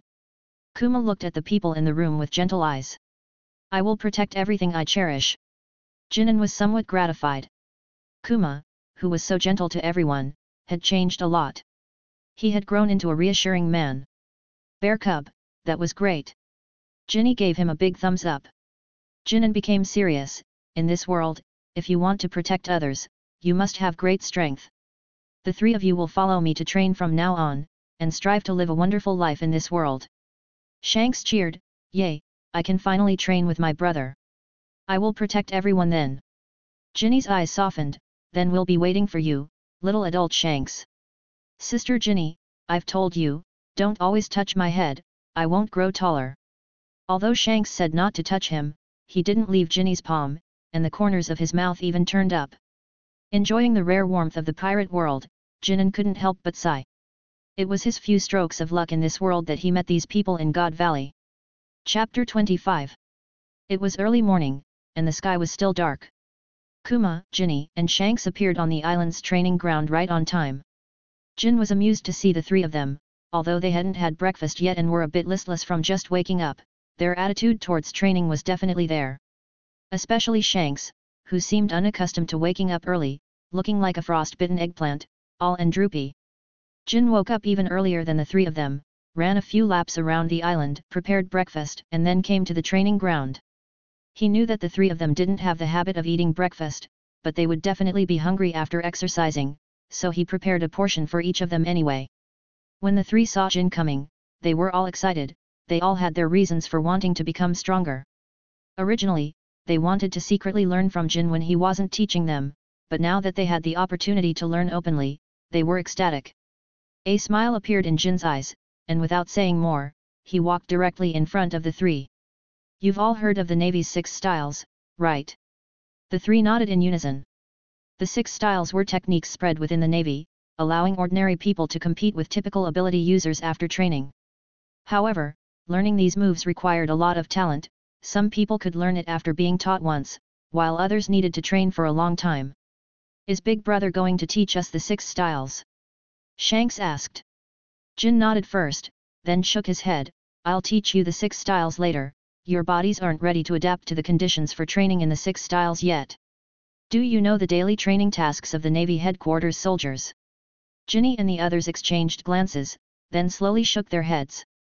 2,000 push-ups, 100 rope climbs back and forth, 200 laps of long-distance running, and finally, live combat training, Jin said in the calmest tone, uttering the most terrifying words. Hearing these training items, even Kuma, the most physically robust of them, couldn't help but swallow. I know your bodies can't handle these exercises, so, every morning, just do some training that suits your own physical condition. I've put breakfast here for you, eat it after you finish training. What about you, Big Brother? Shanks was a little curious. Their training tasks had all been arranged, so what was Jin going to do? Jin grinned, these exercises are useless to me, I'll just watch you train. Don't mind me, just pretend I'm not here. Don't you have to go to work? Jinny asked the question that the three of them were most concerned about. Jin said matter-of-factly, I'm the biggest in the entire South Sea, who can arrange for me to work? Jinny, Kuma, and Shanks were speechless. You're a big official, you're amazing. All right, start training, I'll cheer you on from the side. Shanks found that the content of these exercises was different from what he had imagined. He had thought that Jin would give them each a wooden sword and teach them hand in hand. Since he was a child, he wanted to become a swordsman, hoping to wield a sword and move like the wind in the future. Unexpectedly, reality slapped him in the face. The training content was so boring and repetitive. Maintain your breathing, don't mess up the rhythm, Jin reminded them from the side at appropriate times. He was still very strict during training, firmly believing that the less sweat you shed during training, the more blood you'll spill in battle. After mastering the breathing rhythm, the three felt the pressure seemed to lighten, and the training gradually entered a state. Just as Jin was getting interested in watching. Colonel Jin, the king invites you, please come with us, a soldier in heavy armor said in a cold, hard voice. The quality of you kingdom guards is getting worse and worse, Jin shook his head, you don't even show your face, is this how you invite people? The armored man continued to ask, does Colonel Jin mean that you don't plan to come with me? I didn't say that, don't wrong me, I happen to have nothing to do right now, so I'll go with you. Jin patted the armor with a chuckle, saying it was quite imposing. He had been to the royal palace several times, all invited by the old king. Although with his status, entering the royal palace was as simple as eating and drinking, he wasn't so idle that he would go there for no reason. Before the armored man could act, Jin took the lead and walked towards the royal palace. Didn't you eat? You're walking so slow. Jin complained to the armored man behind him. He had deliberately slowed down, but he was still so slow. Armored man, do you think I don't want to walk faster? This armor is really heavy. He even had difficulty breathing and really didn't want to pay attention to Jin. In a short while, Jin stood at the entrance of the royal palace. Reporting to the king, Jin has arrived. King Bickley squinted his eyes and pretended to doze, then slowly opened them after hearing the report. Let him in. Under the escort of the guards, Jin walked into the palace. Being summoned by the king was within Jin's expectations. He thought the king would wait a few more days, but he didn't expect him to be so anxious. Was it to discuss something, or was there another plot? Looking at King Bickley lying on the rocking chair, Jin showed a smile, just like meeting an old friend. Your Majesty, what do you want me for? Alas, hasn't it been a while since we last met? You've been busy catching pirates all the time, it's really not easy for this old bone of mine to see you.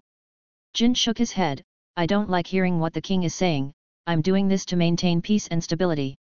Look, I came here directly as soon as you called me, I even put down other things to see you. Bickley glanced at Jin, who was not too far away from him, you still have such a silver tongue. He suddenly reached out to the servant next to him and said, help me up for a walk, this old bone of mine is really getting weaker. He glanced at Jin, you come walk with me too. Jin naturally had no objections, lifted his feet lightly, and followed behind the old king. In Jin's perception, the king was in good health and didn't need anyone to help him at all. Was he doing this to make him lower his guard? Unfortunately, whether the king was really sick or pretending to be sick, it was all the same to Jin. Just tell me straight what you called me here for. Bickley frowned slightly, obviously not satisfied with Jin's reaction. He was the king, and he contributed a huge amount of heavenly gold to the world nobles every year. It was already bad enough that a navy officer was jumping up and down in front of the king, but now he didn't even have the most basic respect. But thinking of Jin's terrifying strength, he still chose to endure it. Nothing, I just wanted to catch up with you. Jin smiled disdainfully, even a 3-year-old wouldn't believe that. I heard you've been promoted to colonel, congratulations, Bickley forced himself to congratulate him. Jin responded simply, thank you. I heard that the base of the successive governors of the South Sea is Stewart Island, when do you plan to go there? The old fox finally couldn't help it. I told Vice Admiral Garp that I won't go there for the time being, after all, moving around is too troublesome. I still like it here, the people here are good looking and speak nicely. Jin directly made it clear, this old king is ugly and has wishful thinking. The factory he built here can't be moved away so easily, the manpower and financial resources spent will be enormous. Besides, he is now the boss of the South Sea Navy, wherever he is, that's the headquarters. Chapter 26. Are you going to throw the rules set by the world government to the back of your mind? Have you ever taken this world's rules seriously? Have you ever taken the world government seriously? Have you ever taken me, the king, seriously? Standing by the window, Becquerel became more and more agitated as he spoke, feeling more and more that he was standing on the moral high ground, and Jinan was the one who was preventing his dream. I have always kept these things in mind, Jinan said, patting his chest, except for that damn world government and you, the king. But I also have a question I want to ask you, the king. Becquerel couldn't hide his excitement. Ask whatever you want, I'm very patient right now. Have you ever cared about your people? Jinan looked directly into the king's eyes. Becquerel said without thinking, of course I care about them. Without them, how would I collect heavenly gold and live the life I have now? Still as exquisitely selfish as ever, Jinan shook his head. There's nothing wrong with being selfish, but doing nothing and still wanting to build a monument is a bit much. I say, Your Majesty, if you can't do it, then stop pretending. Be careful not to fool yourself in the end. Life is hard to be muddled, Jinan. Becquerel sighed, we've been dealing with each other for so many years. Some things, if we both take a step back, it will be good for everyone. Becquerel slowly said, do you remember what you said to me when we first met? You said that as long as you were on this island, you wouldn't let pirates have a chance to land. Jinan nodded, I have fulfilled all these promises. Pirates have been afraid to pass through the Sorbet Kingdom for so long, and you have successfully become the Rear Admiral of the South Sea. Shouldn't you go to other places to protect the people? Becquerel directly stated his request. Once the cunning rabbit dies, the hunting dog is cooked. You people really have no conscience. When their lives were threatened, they clung to his thighs, afraid that he would run away. Now that there is no threat, they kick him away. Jinan smiled noncommittally, you people who play the game of power are so dirty at heart. You really have made a good calculation. Thank you for the compliment. How could I sit in this position if my heart wasn't dirty? Becquerel was not ashamed but proud. I won't say much more to you. Since you don't want to leave, then I have ways to make you leave. Becquerel turned his head, his eyes still sharp, looking at Jinan with a burning gaze, see him out. Please ask this captain to leave my palace. Smack. A crisp sound echoed in the palace. Becquerel covered his face in disbelief, you dare to hit me. Jinan stretched his head to look left and right, alas.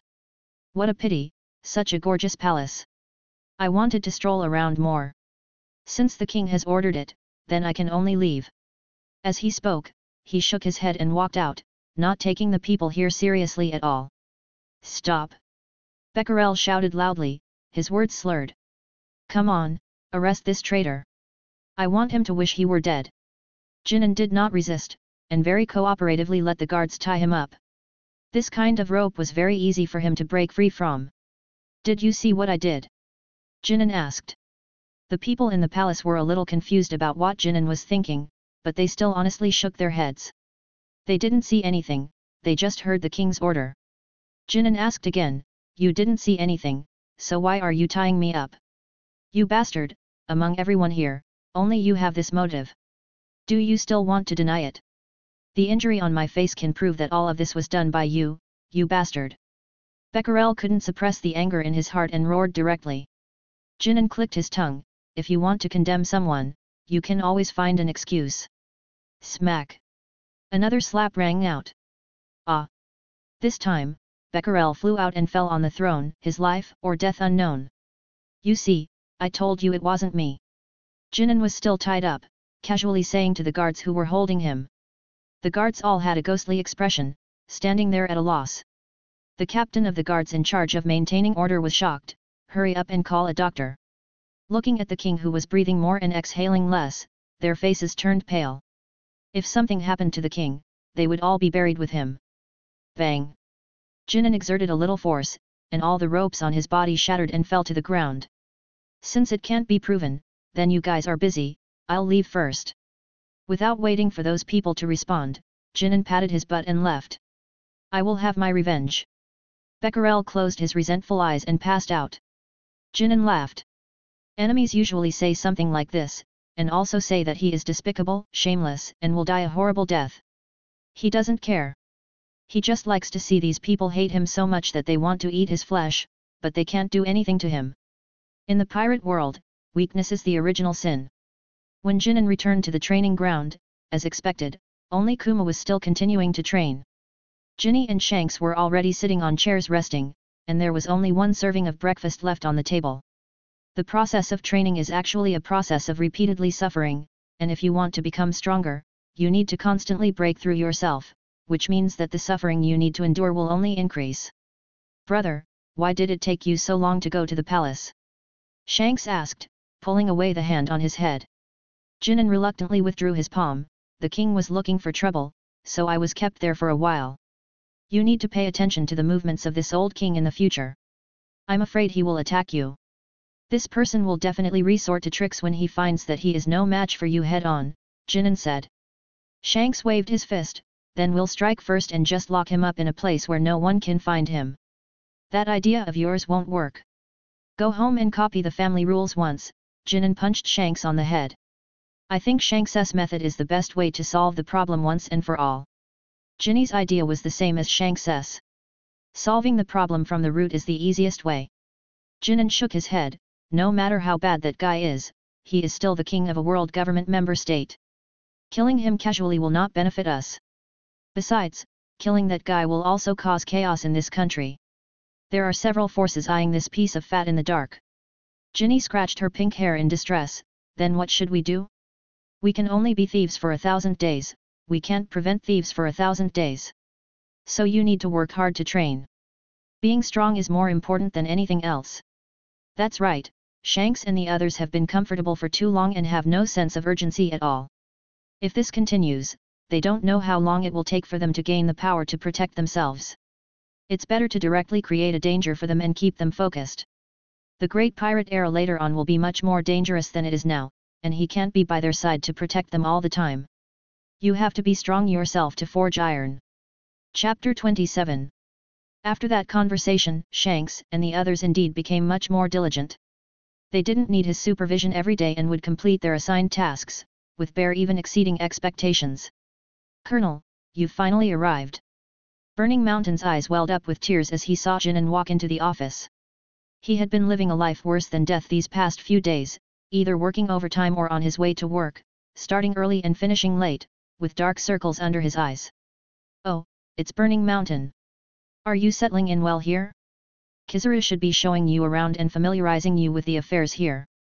Jinan felt a little uneasy seeing the dark circles under Burning Mountain's eyes. But soon, his conscience was devoured by dogs. Colonel, these are the documents that have accumulated over the past few days that require your signature. Please review them. As he spoke, Burning Mountain stepped aside, revealing the scene behind him. Inside the office, the documents were piled up like a mountain, making anyone standing in front of them feel insignificant. These are all of them. Jin An's voice trembled as he rubbed his eyes, afraid he was hallucinating. Immediately, Burning Mountain's words pulled him back to reality and threw him into hell. Reporting, Colonel, this is only a portion of them. Burning Mountain secretly rejoiced, there are many more in my office and Mr. Kizaru's office. Jin An's vision went black, and he fainted. Burning Mountain seemed to have anticipated Jin An's actions, instantly pulling out a chair from behind him. Jinan landed steadily on the chair without a single deviation. Then, Burning Mountain pushed the chair, bringing Jinan to the desk. Are you devils? Jinan extended a trembling finger and stopped in front of the documents. When will I ever finish processing so many documents? Burning Mountain remained unmoved. The documents in this room all need to be approved within the next 2 days. Please hurry, Colonel. After you finish, we still need to dispatch people to send these documents to various parts of the South Sea, so please complete them as soon as possible. After speaking, Burning Mountain hurriedly left the place, even thoughtfully closing the office door for Jinan. This is a sin. Through the door, Kizaru still heard Jin An's heart-wrenching roar. Senior Kizaru. Burning Mountain gave a military salute. The mission is complete. Just laugh if you want. Kizaru looked at the obvious smile that Burning Mountain was trying to suppress on his face and shook his head with a laugh. Reporting. I have received strict training, and no matter what happens, I will not laugh. Burning Mountain tried hard to control the muscles on his face, but not only did it not work, but it also made the muscles twitch uncontrollably. Really, let's see if he dares to continue slacking off. Kizaru, the tragic working man, finally returned all the resentment he had accumulated before, with interest. Those documents were all he sent to various islands in the South Sea, conveying a message: the new governor of the South Sea has taken office, and the most serious matters in various places should be reported for the governor to handle personally. As soon as this news was sent out, the navies on the islands with difficulties were overjoyed, wishing they could report all the big and small things there. Are we doing this a little too much? Burning Mountain was still a little uneasy. When the colonel reacted, wouldn't he give him trouble? Kizaru comforted, don't worry, our colonel isn't a petty person and won't take it to heart. As for whether it would be recorded in a little notebook, he couldn't guarantee it. Let's go, we still have a lot of things waiting to be done there. In order to realize the justice in his heart, Kizaru didn't care how much he suffered. The South Sea was as calm as ever, with no major events occurring. The warm sunlight shone through the leaves onto the desk. Jinan bit his pen, frowning. He looked at the documents in his hand and on the desk, as if he saw 3 words easy mark. Jinan took the pen out of his mouth. Why are these people all asking me for money? Am I a bank? Where am I going to get so much money? Isn't the matter of issuing money under the jurisdiction of the headquarters? What went wrong? Unable to figure it out, Jinan could only make a note on the money request documents, no money, but you can have my life. If you have the ability, come to Sorbet Kingdom and discuss it in person. Then he directly denied all such documents. All you do is find trouble for me. Trouble Island actually has pirates causing trouble again. Didn't we just sweep it a while ago? Jin An's head exploded. Trouble Island has a certain reputation in the South Sea. It is rich in cows, and Jinan made a special trip there to taste the world's delicacies. He just felt that the pirates in this world were so much like leeks, they grow back immediately after being cut. It seems that we need to arrange for some naval forces with decent strength to guard that island. Relying only on support, sooner or later the island will be devastated. But overall, the South Sea has been relatively stable during this time, and the momentum of the pirates has been effectively curbed. Now that the situation in the South Sea is so good, he can finally rest well, improve his strength, and wait for the moment to fight against the strong in this world. Knock knock knock. Colonel Jinan. A Navy soldier pushed open the door, holding a stack of materials in his hand, and walked into the office somewhat urgently. I have a strange thing to report to you. Can't you give me a break? His rare good mood is about to be gone again. Jinan said unhappily, what is it? Tell me about it. The Navy soldier didn't notice the superior's tone and directly said, I am a member of the newly formed scientific expedition team, and I recently discovered a strange thing in the central region of the South Sea. A small island has mysteriously disappeared within the area we have been observing. That island has huge crystal deposits, and there were many pirates entrenched on it before. Hearing that there were only pirates on the island, Jinan obviously breathed a sigh of relief. Before the island disappeared, did you find anything unusual? The Navy soldier thought carefully for a while, but had no clue. I'm very sorry, Colonel, we didn't notice anything wrong. That island disappeared as if out of thin air. We clearly saw it on the afternoon of the day before it disappeared. After one night, it disappeared when we passed by there again. Okay, I will go to the scene to check this matter later. You can go back first. Jinan received this kind of report for the first time and was slightly concerned. The disappearance of islands has happened many times in naval records. There are islands that sink due to battles between strong people, islands that are caused by natural disasters, and islands that are destroyed by giant sea kings. I wonder what caused this one. Jinan supported his chin with his hand, looking forward to the next investigation. Chapter 28. Captain Jinan, are you getting off work? Kuzan glanced at the sky outside the window. The sun was still hanging high. Jinan was a little embarrassed. He was caught red-handed for sneaking away. Kuzan, my clothes are still drying at home, I need to go back and collect them, otherwise it would be a pity if they were blown away by the wind. That's a powerful reason.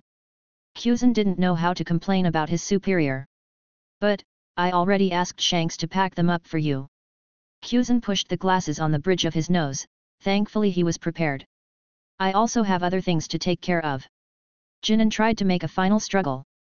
Kuzan helplessly covered his forehead. He must have had terrible luck to end up with such a boss. Captain, have you finished processing your documents? Almost. Jinan thought of the pile of documents still piled high on his desk, his scalp tingling. Kuzan's forehead popped a vein, his tone became stern, then you can't leave, you can only leave when you're done. He hated that Jinan didn't live up to his potential. Jinan was clearly only in his 20s, with a bright future. Why did he live like someone about to retire, being idle all day long? Actually, someone came to report to me just now. I wanted to deal with that matter. Jinan had a flash of inspiration and thought of an excuse. I already understand that matter, the people going there are already on the road. Kuzan stated the facts ruthlessly. Jinan weakly muttered, I'm the commander. Kuzan stated the fact, people in the base can't see you a few times a month. Jinan was completely controlled by Kuzan, how could he, the highest person in charge, be like this? In fact, in the base, Kuzan was completely the number one person under Jinan, handling things fairly and impartially, with abilities and strength that were impeccable. But in fact, Kuzan himself didn't want this, it was all forced out by Jinan. If your younger siblings knew. Kuzan's words were a sure kill. Jinan raised both hands in surrender, understood. Jinan, who re-entered the office, couldn't muster any energy at all. That Kuzan. I'll write it down in my little notebook first, and wait until later, he. Jinan grinned sinisterly. Kuzan, who was in another office, suddenly felt a chill and shivered. That Jinan is talking bad about me again. He was already used to this strange reaction in his body, ever since he came under Jinan's command, he had to shiver once a day. Buru buru. Buru buru. Before Jinan could be happy after finishing the documents, the call from the Den Mushi he carried suddenly rang. Jinan took out the Den Mushi from his pocket and connected the communication. Hello, this is Jin An. As soon as he connected, Garp's loud voice came from the Den Mushi, ha ha ha ha, guess who I am? Vice Admiral Garp, are you calling to settle the food expenses you took away earlier? Jinan asked directly. Ha, ha. Garp couldn't laugh anymore, nonsense. Those things were clearly a gift from you, I took them according to what you said, take whatever you want. Take whatever you want and then empty my warehouse, right? Jinan said with a smile, okay, let's not talk about these, Vice Admiral Garp, what's the matter with the Den Mushi call? Why do you say that, can't I call you if there's nothing wrong? Garp was a little unconvinced. Jinan rolled his eyes, how could you not be? Every time it's just him playing by himself, and he only remembers others when there are troublesome things. Why aren't you talking, in your eyes, am I really that kind of person? Garp blew his beard and glared, forget it, I won't talk about these with you, let's talk about something serious first. Tell me straight what's the matter. He knew it, he was indeed looking for him for something. Cough. Garp cleared his throat, that guy dragon has already set off for the South Blue, I hope you can discipline him more when the time comes. Jinan was a little strange, there shouldn't be a need to call specifically to explain these things. Sure enough, Garp continued, there are also 2 people going with him to find you. No problem, just 2 more people, who are the 2 extra people?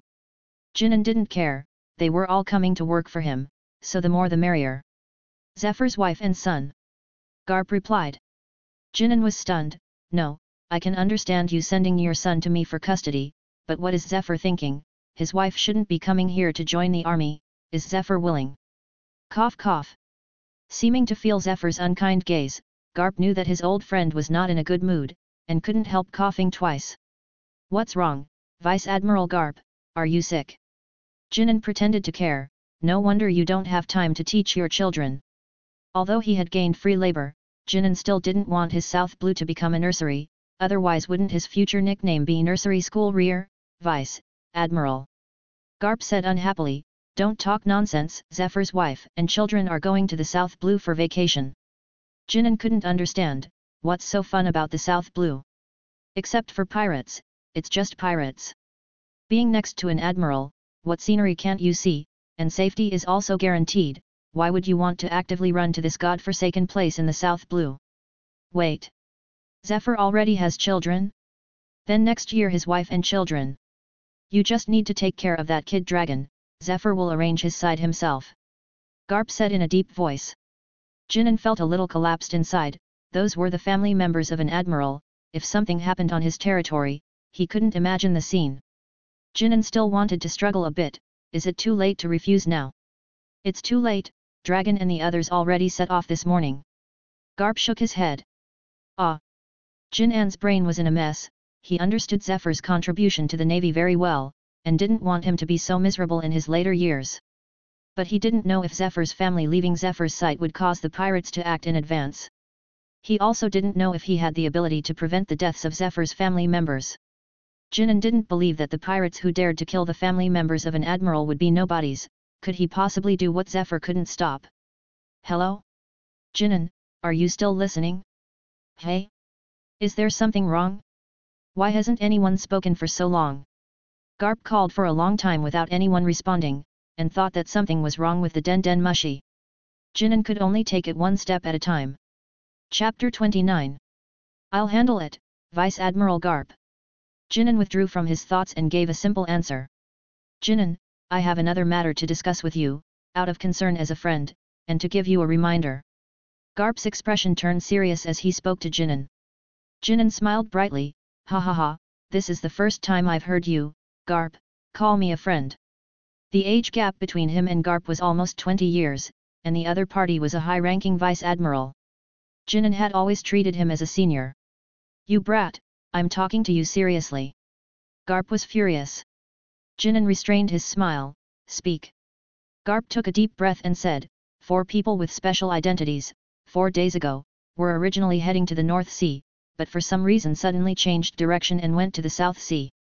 Special identities, and Garp emphasized the word human, so those who are coming are definitely not small figures. I'll keep an eye out, Jinan nodded. He was quite curious about the identities of these 4 people, but in his memory, nothing major seemed to have happened this year. Hiss. Jinan frowned, as if he suddenly thought of something.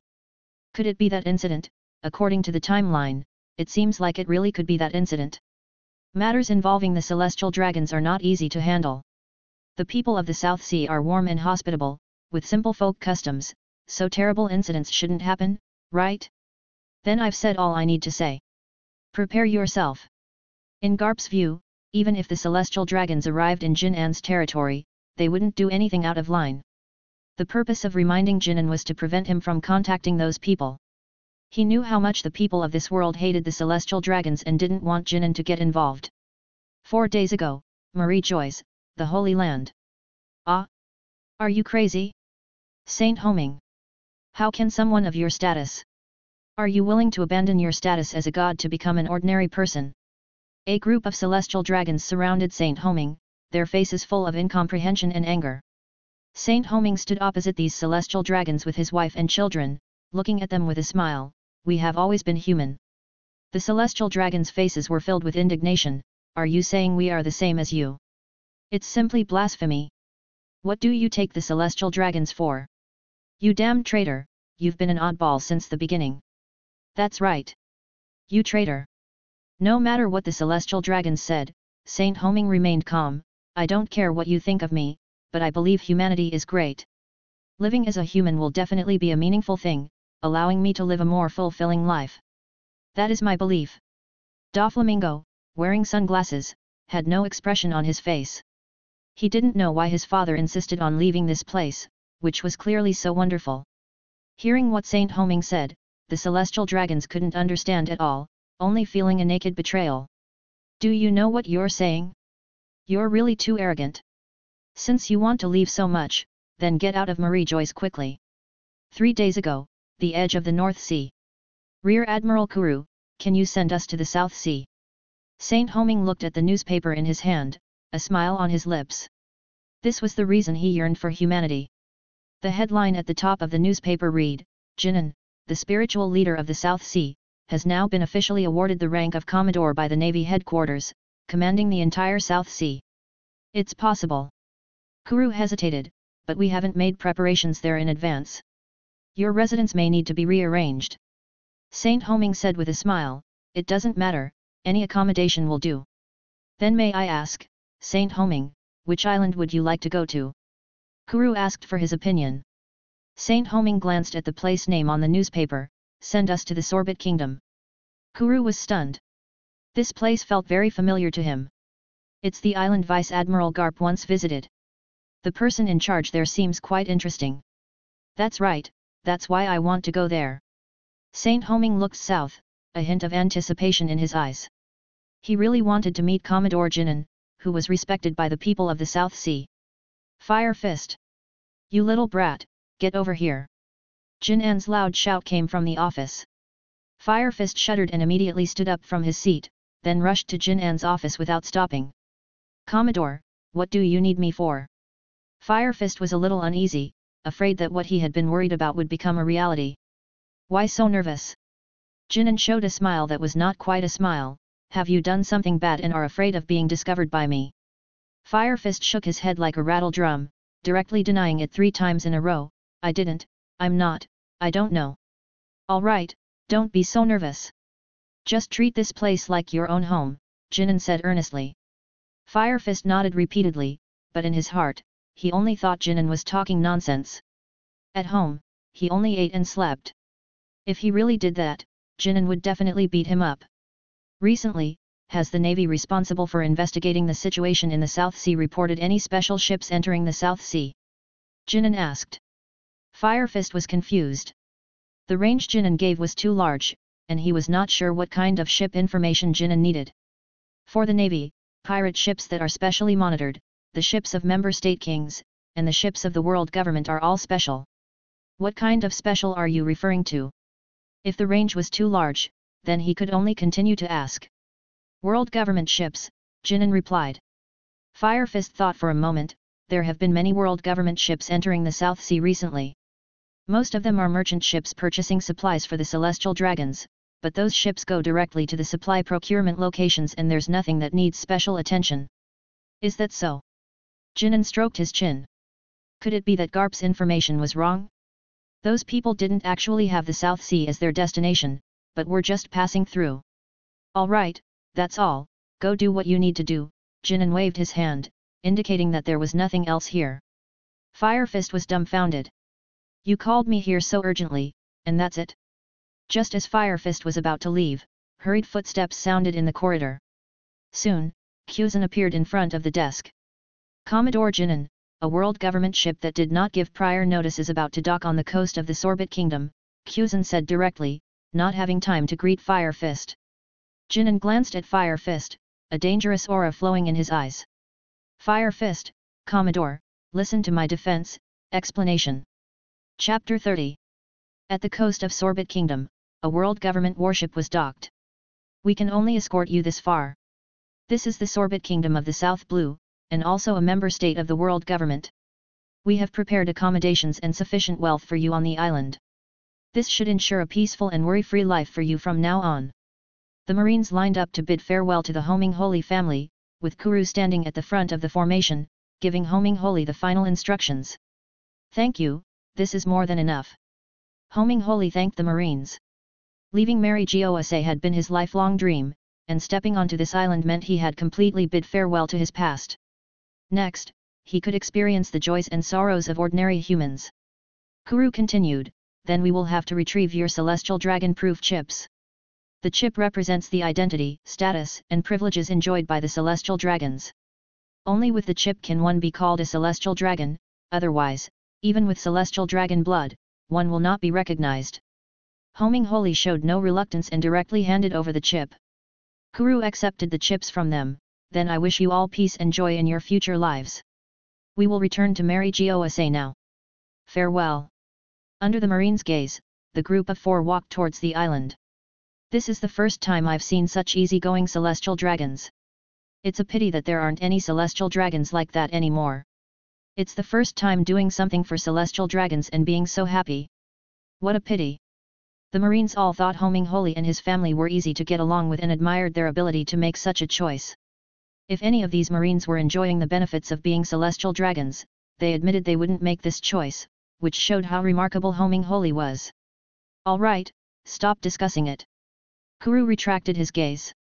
Let's head back. Kuzan, are you serious? Burned Mountain asked with a bitter face. He felt his face hurt, unable to understand why he kept encountering such things, and each time it was a public execution. Kuzan nodded, of course, it's true. Although the area where that ship docked is sparsely populated, it was still discovered by scouts. Yin put on his coat, let's go, we'll see what's going on. Then he took the lead and walked out. Burned Mountain, following behind, said with a bitter face, Kuzan, can you report things when I'm not around in the future? Why? Kuzan found Burned Mountain's request a bit strange. Because it hurts. Burned Mountain covered his face and quickly caught up with Yin. Quzhan was completely baffled, but still focused on the matter at the coast. Just as Yin opened the door, the system arrived with a mission. Ding! Please take the initiative to approach Homing Holy and change your relationship with him from stranger to any level of fondness. Mission reward, 10 hours in the cultivation space, 5,000 mall points, 10 million berries. Wishing the host a successful mission, sprinkling flowers. Through the mission released by the system, Yin also confirmed that the people who came to the island were indeed the Doflamingo family. This was also a hidden function of the system, allowing him to know in advance the characters and events he would face next, saving him time to investigate. Quzhan, where is that ship docked? Yin asked the only person present who knew. Quzhan pointed to the north side of this island. There is a coast surrounded by a forest there. There are few people there, almost no one goes to that place. I heard that it used to be a place where pirates often landed, and people would consciously avoid that place to escape the war. Hearing Quzhan's answer, Yin also remembered that place. It was indeed sparsely populated, a good landing spot for Homing Holy and his family. Yin's impression of Homing Holy was actually quite good. During his time as a celestial dragon, he had not oppressed ordinary people, was friendly, and had a kind heart. It was just that he underestimated the hatred people in this world had for the celestial dragons, bringing his family into a pit of fire. When his wife and children were in danger, he also desperately protected them, but unfortunately, he had no power, no rights, and could only be slaughtered and unable to resist. Yin didn't understand the feelings of those who were oppressed by the celestial dragons. In his opinion, if a celestial dragon was willing to give up his identity and integrate into the ordinary people's group, it would be more beneficial than harmful to them. Perhaps Homing Holy's success would lead to the celestial dragons splitting into two camps. On the contrary, after ordinary people killed Homing Holy, those celestial dragons would only clap their hands and then intensify the persecution of civilians, and celestial dragons who intended to be close to civilians would also give up their illusions and focus on enjoying themselves. Hey! When did a castle appear in that place ahead? Approaching the coast, Yin suddenly saw a magnificent castle, which looked like it had not been built for long. Quzhan was also very curious. I remember there wasn't one when I patrolled the island some time ago.